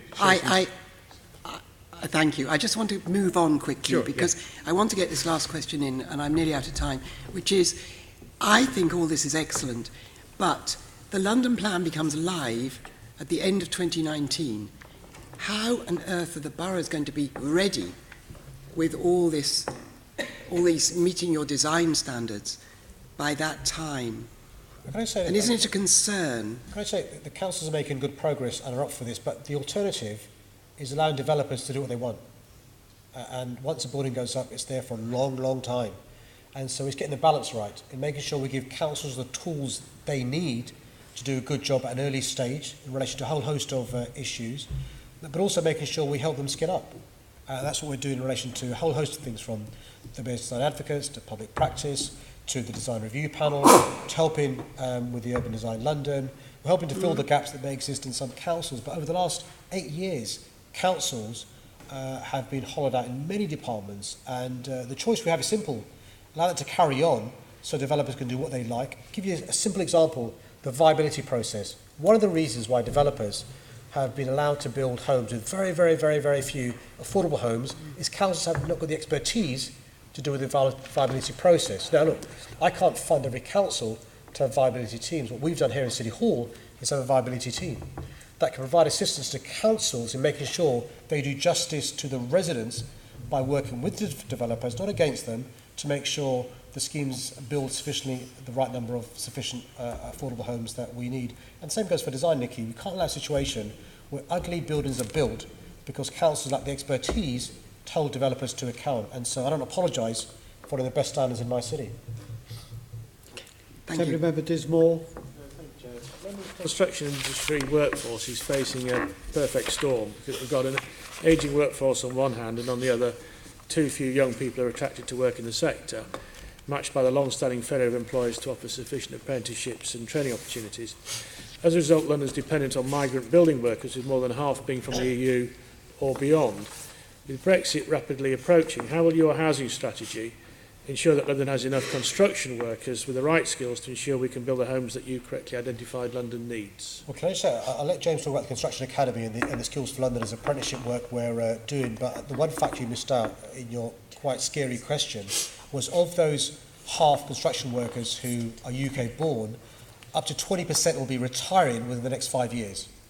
So half are non-UK EU, but those half that are, between 10 and 20% could be retiring within the next 5 years. So that amplifies how acute the problem is. And I already have spoken to some people on building sites who tell me some of their construction workers who are EU nationals have already started making plans to go, inverted commas, home, and the numbers arriving is not as fast as it used to be. So we've got an acute problem here.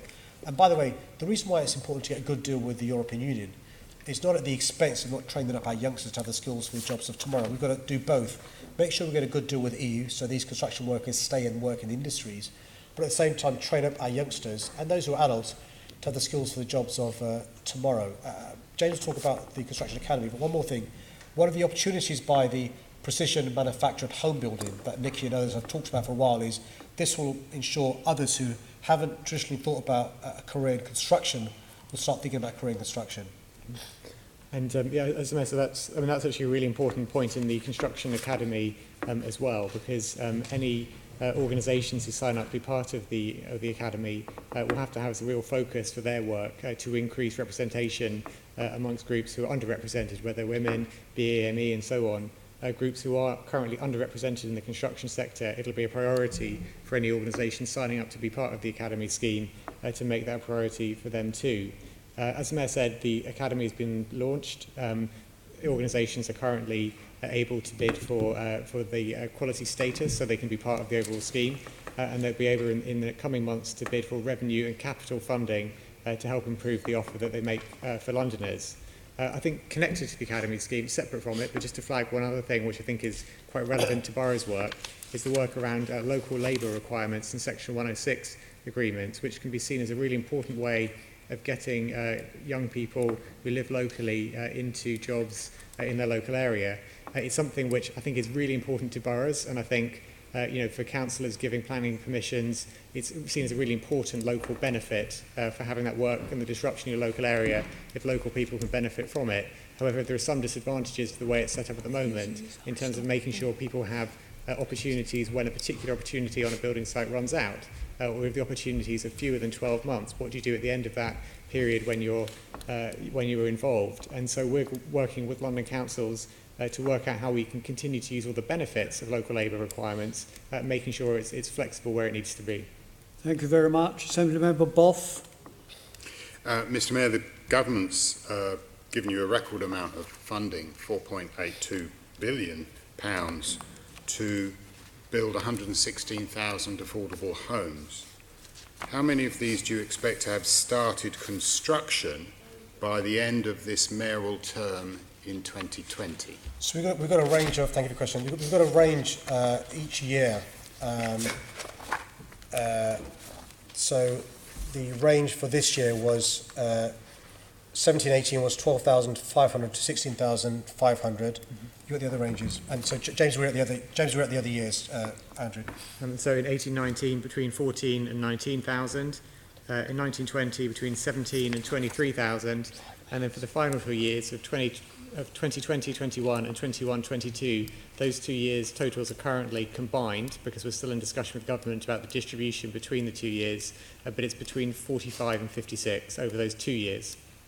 And these are figures agreed with the government. So how many does that leave of that 116,000 to be completed after your term? Well, completed is a different question. These are starts. Or starts? How many? So the starts are the 12,500 How many this year. will be left to start in 2020? Well, so that depends on two things. It depends firstly on the ongoing discussions with government about the split between those final 2 years of the programme, because at the moment the 2020-21 and the 21-22 numbers are given as a single total because the discussions with government are continuing about the distribution between those 2 years. If you look at the year we've just finished and then the next 2 years, you can work out how many by the end of 1920 should be underway within the ranges given. Okay, those numbers you've just given me, if we take the high end, actually, no, it's not the high end because we know we've hit the low end of those estimates in this year.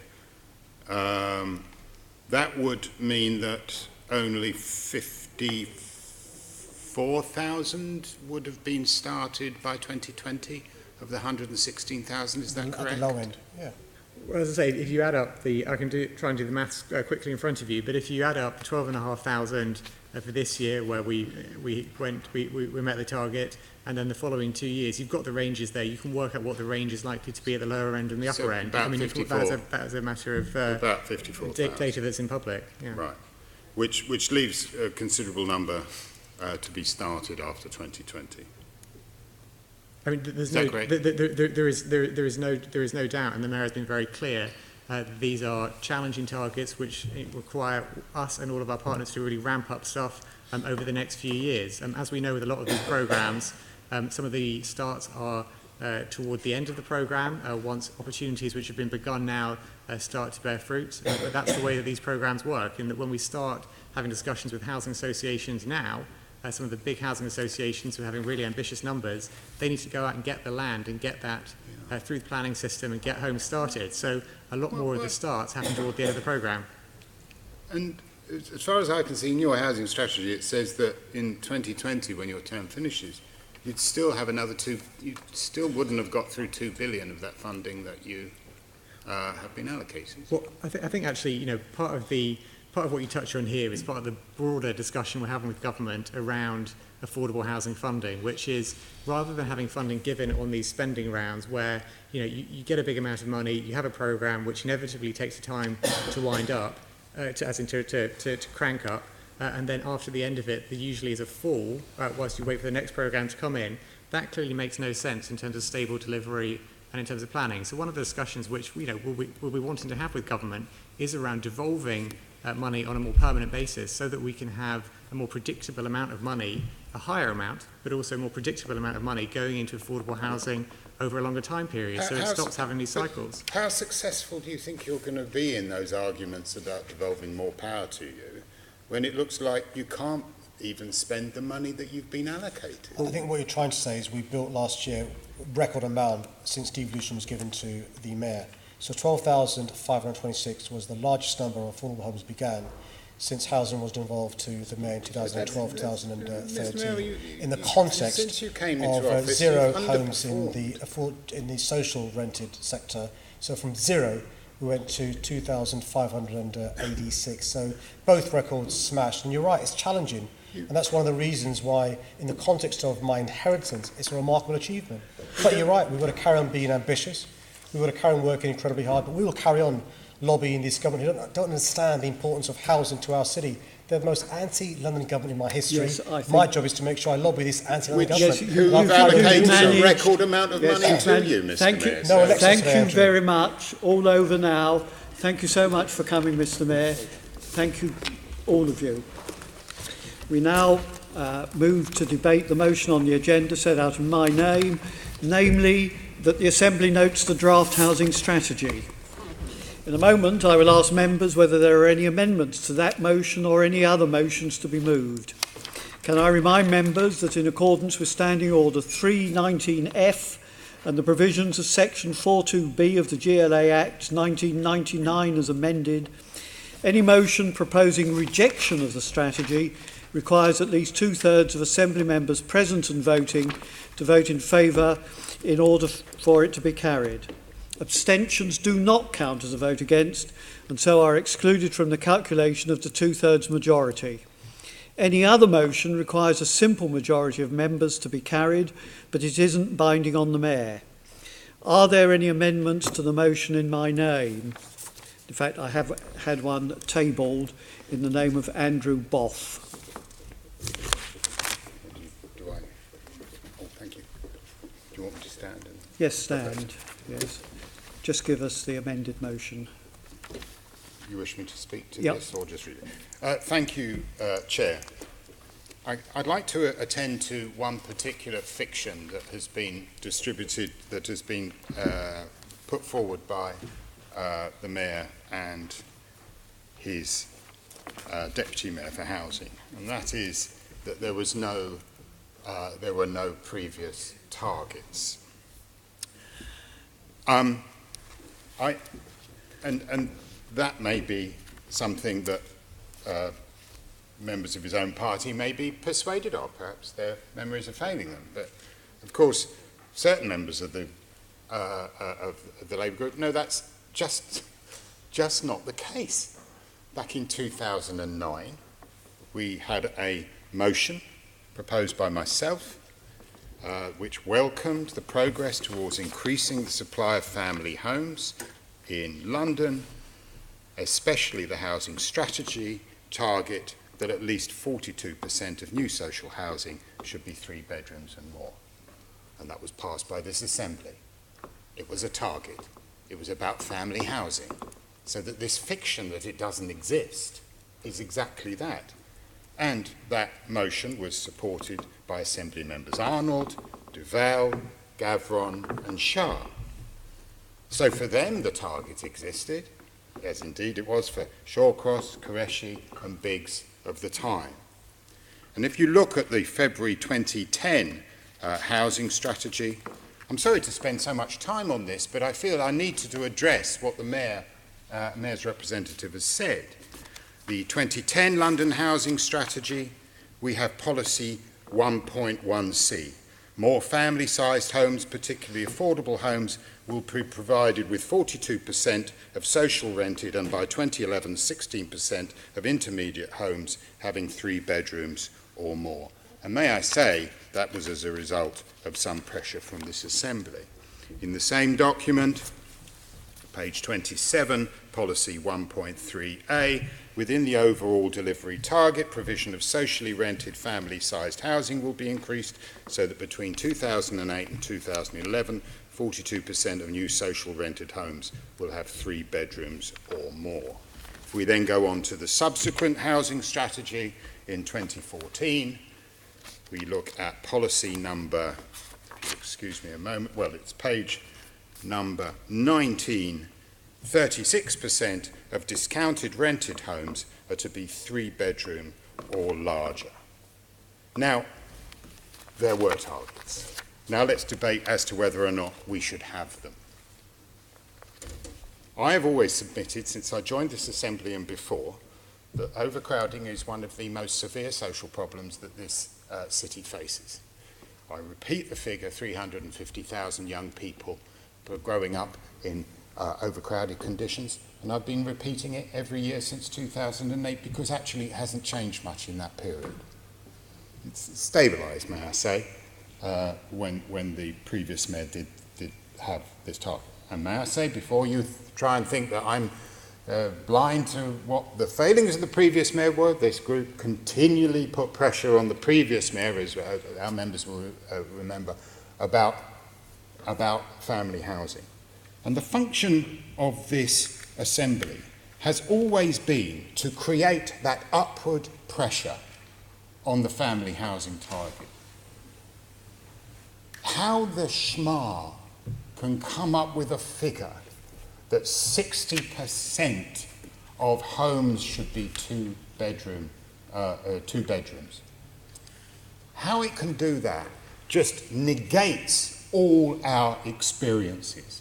For anybody who's knocked on a door, for anybody who's been to a housing estate where there is overcrowding, the very idea that 60% of homes should be 2 bedroom flats is an anathema to those of us who have engaged with the public. So what are we going to do? This Assembly has prioritised family housing, the Housing Committee has prioritised family housing, and we could debate all the other issues about the housing strategy, and we could have a debate for many, many hours over every single nuance of the housing strategy's responsibility. But there is one overriding omission, and that is to allocate funding that makes overcrowding go away. Not a planning target, because things you just planned for don't happen, but things that you pay for do happen. Thank you. And that is why I am proposing this motion, and I recommend it to the entire Assembly. To be seconded by Assemblymember Berry.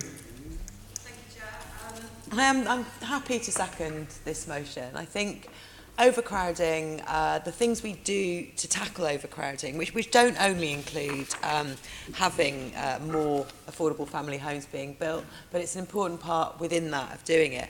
Having a clear plan for overcrowding, it really gets to the heart of why we have a housing strategy. It's at the absolute heart of the problems that there are with our housing problems in London at the moment. It's talked about in some detail in the Mayor's health inequalities strategy. In that he talks about how overcrowding brings risks to mental health such as stress, anxiety, violence and abuse, as well as physical risks of injuries from burns and infectious diseases. It most affects poor young families and children from BAME backgrounds. Those are the social problems that we have in London. And so, yeah, we do need a proper plan to deal with this. And the lack of targets for affordable family-sized homes is an absolute glaring gap in the strategy. So I'm happy to put this motion forwards that we ask for this. I think the only policy change, he has listened to some of our complaints about this. There's a long section about overcrowding in my response to the draft strategy. I think we all talked about it quite a lot in Housing Committee. He has listened. There is a section, a box within the strategy that discusses these issues, but actually within the policies themselves, the actual only change he's made is requiring councils to provide guidance on the size mix. And I think that's unfair to get councils to do their own evidence base on this. And one of the key things we need the Mayor to do in order to produce this target is to get some evidence together. At the moment, the English Housing Survey is the evidence source we have. To get even London figures on that, we have to compile 3 years' worth of data together to break it down by region, let alone by borough. So the boroughs do not have good data on what the overcrowding is like in their boroughs, even in private housing. The Mayor and the Deputy Mayor talked about the fact they have access to their housing waiting lists and their allocations, but the allocations policies vary a lot across London. My borough of Camden has a much shorter waiting list than Caroline, my colleague here's borough next door in Islington, because Camden has quite a strict local connection. So it won't even accept you onto the housing list. It won't record your overcrowding if you don't have that local connection. So the differences that boroughs have between the information they can get together is huge. So I think the Mayor needs to be closing this evidence gap. And I've got a written question into the Mayor at the moment asking him to correct this through survey work. It could go through extending some of the survey work Matthew Ryder is doing. He's collecting together data to back up his social cohesion strategy, which comes from similar surveys which don't break down by borough.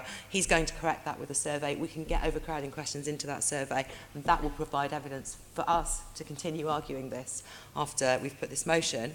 But also, if the Mayor could do it, it would provide him with an evidence base to create some targets. So yeah, I could talk about this forever. Reducing overcrowding is one of the long-term outcomes and indicators attached to this strategy. So we're only asking him to put in place some policies that will properly deal with this. And I think affordable family-sized homes is the right way to go. So please, yeah, vote for the motion. It would be a really important thing for the Assembly to say. Member Copley. Thank you very much, Chair. Before I turn to the motion, I wanted to make some general points on the strategy, and particularly the changes and improvements that have been made to the strategy since it was first published last year. Certainly in response to the submission that the Labour group has put in, a number of changes have been made. We now have a commitment to off-site manufacturing, something that Assemblymember Gavron has done some excellent work on. There's a recognition that sites can be opened up for development by small transport improvements, such as improvements to bus services, rather than just major transport investment. All references to possible leniency on space standards for build to rent have been removed, which I think everyone around this horseshoe will support. There are big improvements to these sections on the private rented sector and the wording around gypsies and travellers. There are, of course, ballots now on estate regeneration schemes, something that all members around this horseshoe have been supporting. There's encouragement for pop-up temporary developments, such as exists Place Ladywell. And, of course, there is a new section on overcrowding, which has been added in response to the concerns that have been raised by all parties around this horseshoe, and I really welcome that. And it's worth, before I come on to the motion as well, contrasting the Mayor's approach with his predecessors. You know, Boris Johnson was the Mayor who said that high house prices were the right problem to have. He was the Mayor that left 0 social homes in the pipeline for his successor. He rejected all measures to make the private rented sector more affordable and more secure for private tenants. And, of course, he enthusiastically supported the government's welfare caps and cuts that have fuelled the rise in homelessness. When the homelessness minister says she doesn't know why homelessness is rising, this is the key reason. Boris Johnson supported all of that and presided over a 120% increase in rough sleeping in London during his mayoralty. I'll now turn to the motion rejecting the strategy, which Assembly Member Boff has spoken very passionately in favour of. And this is, of course, an issue that we, as an Assembly, have taken a collective view on. I think had the Mayor presented the same strategy to us that he came here with previously, then the Labour group probably would have supported this motion. But I don't think we can agree, in the light of the changes that have been made, that the newly published housing strategy does not address the issue of overcrowding. There is now a quite comprehensive section in the new strategy on that. And yes, there are still concerns, but a lot of these relate to the London plan, which is a process that we are still going through. And I am pleased that the Mayor has indicated that in response to the concerns that the Assembly has raised, he has already said that he's going to make a number of changes to the draft London plan, particularly in reference to removing references that suggest two-bedroom housing could possibly be considered as family-sized housing. I think that's welcome. And I think there are still battles ahead on that front as we go through the examination in public. But we're here today to vote on the housing strategy. And I do think that the strategy is much improved from what the Mayor came here with previously. And it says explicitly in the strategy that providers, this is in reference to affordable housing providers delivering family-sized housing, providers are expected to build homes that match local and pan-London need in terms of size and typology, which is very similar actually to what the previous housing strategy said on this front in terms of developing homes in line of the Shmar. And if you look at the current Mayor's funding prospectus, it does mention 36% of homes should be being family size in line with the strategic housing market assessment. So we will be supporting the housing strategy that the Mayor has presented. And as I say, there are still issues that need to be addressed, but I think that we can address these as part of the London plan process. Yes, Assembly Member Kirk. Thank you, Chair. The motion addresses the issue of overcrowding in London as part of the Mayor's housing strategy. And I've heard the Mayor speak, and I've heard speeches from people around the room. And overcrowding indeed is a very, very big problem for people in London wanting to get on the housing ladder. But in hearing the speeches and listening to the Mayor, I haven't heard anyone mention the real cause of the overcrowding for the housing crisis in London, and that is mass, rapid immigration over the last 20 years. As you know, London's population has increased from 7 million to 9 million over the last 20 years, and that is all entirely due to immigration. the Mayor makes no mention of cutting demand for housing in London. He makes no mention of this as a cause of overcrowding. He wants to continue with staying in the European Union and continue with freedom of movement of people. We had a question about Brexit, and that was the Mayor's answer about staying in the European Union. When we have a chance to actually cut the number of people coming into the country so that we deal with the demand for housing as well as the supply for housing.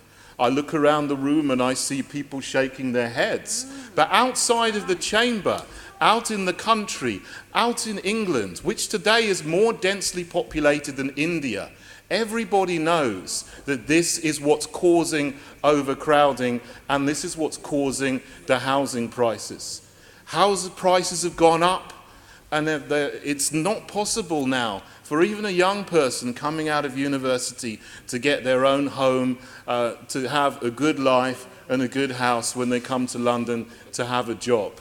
This is the elephant in the room. And overcrowding, as the motion addresses, is a very, very big problem. Overcrowding means that many family homes that the motion talks about are having to be turned into houses of multiple occupancy, and they don't have the protections that they need, because we need good family homes with a garden for people to enjoy, for people to have good mental health when they're living in London. So I support this motion because this is something which is a very big issue and needs to be addressed. Thank you. Before I ask on the proposers to sum up, those people who are watching this outside this building may not know precisely what the amended motion would be, and it is that the Assembly rejects the Mayor's draft housing strategy. The Assembly notes with concern the lack of provision in the draft housing strategy for affordable family-sized homes of 3 and 4 bedrooms, and the lack of a funding target for family-sized homes, which has been present in all previous mayoral housing strategies. Insufficient provision for new affordable family-sized homes risks making overcrowding in London worse and not better. The Assembly recommends, therefore, that the Mayor revises his draft housing strategy to make sufficient funding provision for new family-sized affordable homes in London. So, Assembly Member Boff, to sum up. Thank you. I don't doubt the sincerity of the Labour group in thinking that this is a very important issue. I don't doubt that at all. But what I'm asking for you to do now is to make the housing strategy better. I appreciate what Tom Copley said about the other parts of the strategy and about Boris and all the rest of it. That's not what this motion's about. It's about one thing over which we should be united, and that is to ending overcrowding in this city. I take what Tom Copley said about the amendments that the Mayor has submitted, but I would submit to you that what you've succeeded in doing is increasing the list of excuses for not building family-sized homes. There is not one more home that will be built as a result of the words that we have heard today.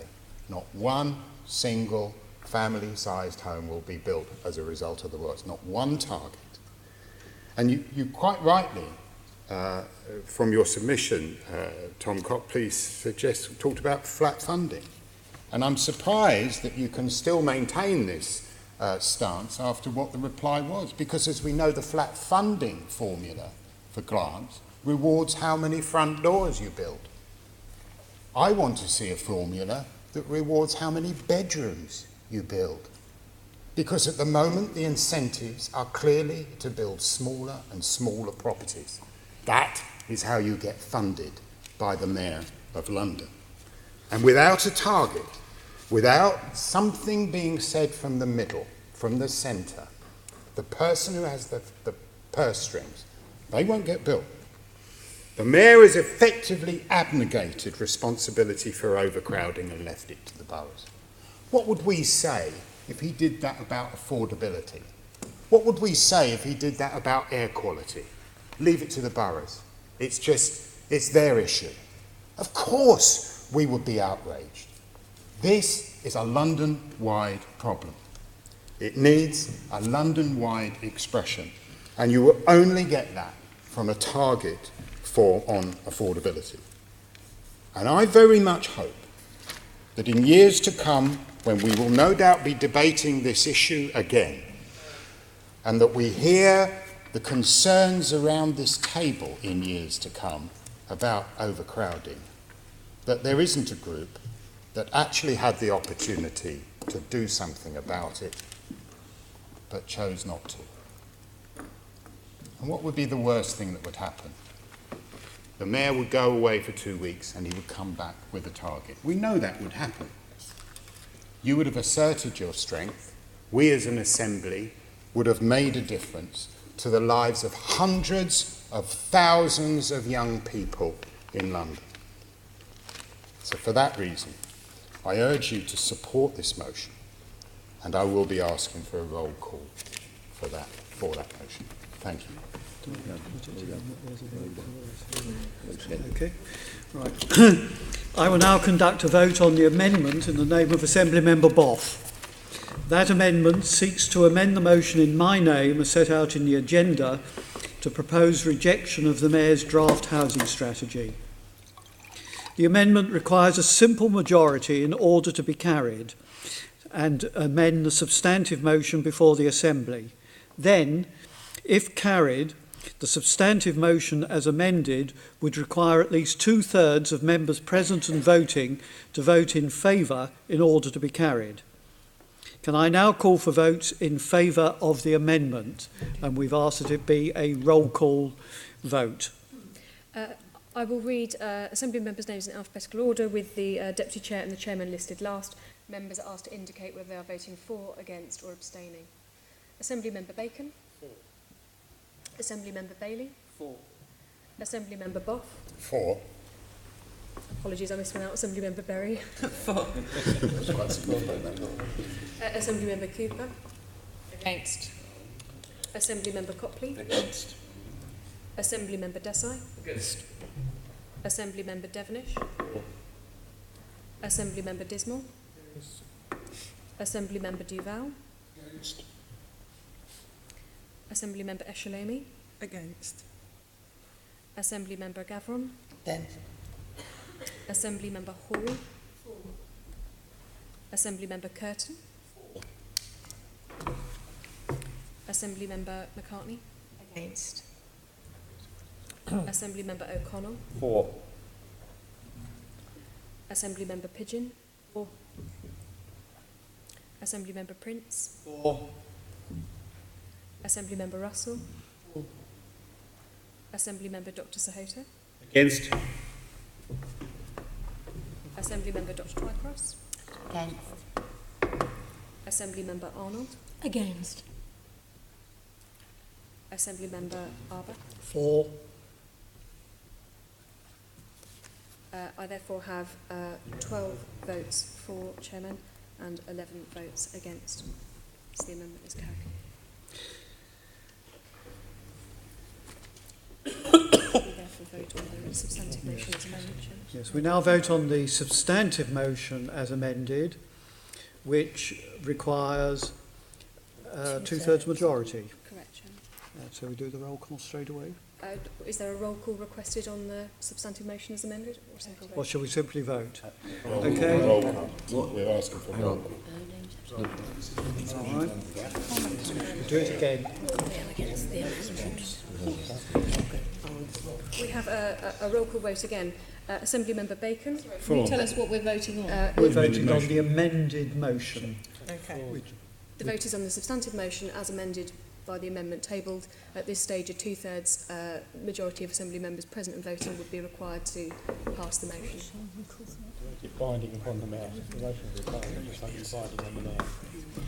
Can I have the votes from Assembly Member Bacon? For. Assembly Member Bailey? For. Assembly Member Berry? Assembly Member Boff? For. Assembly Member Cooper? Against. Assembly Member Copley. Against. Assembly Member Desai. Against. Assembly Member Devenish. Assembly Member Dismore. Against. Assembly Member Duval. Against. Assembly Member Eshalemi. Against. Assembly Member Gavron. Assembly Member Hall. For. Assembly Member Curtin. For. Assembly Member McCartney. Against. Assembly Member O'Connell. For. Assembly Member Pigeon. For. Assembly Member Prince. For. Assembly Member Russell. Assembly Member Dr Sahota. Against. Assembly Member Dr Twycross. Assembly Member Arnold. Against. And Assembly Member Arbour. For. That is 12 votes in favour, Chairman, and 11 votes against. That is not a two-thirds majority, and therefore the substantive motion as amended falls. Are there any other amendments or motions? Thank you very much. Can I now put the motion in my name, which is to note the draft housing strategy? It's all done. Right, thank you very much. We now go on to the date of the next meeting. The next meeting of the London Assembly is scheduled to be the plenary meeting of the Assembly on Thursday, 7th of June 2018 in the Chamber, City Hall at 10 a.m. This meeting will principally be used to hold a question and answer session with the former and current chairs of the Nighttime Commission and the Mayor's Night Czar on London's nighttime economy. There's no urgent business, and therefore I conclude the meeting. Thank you. Well done.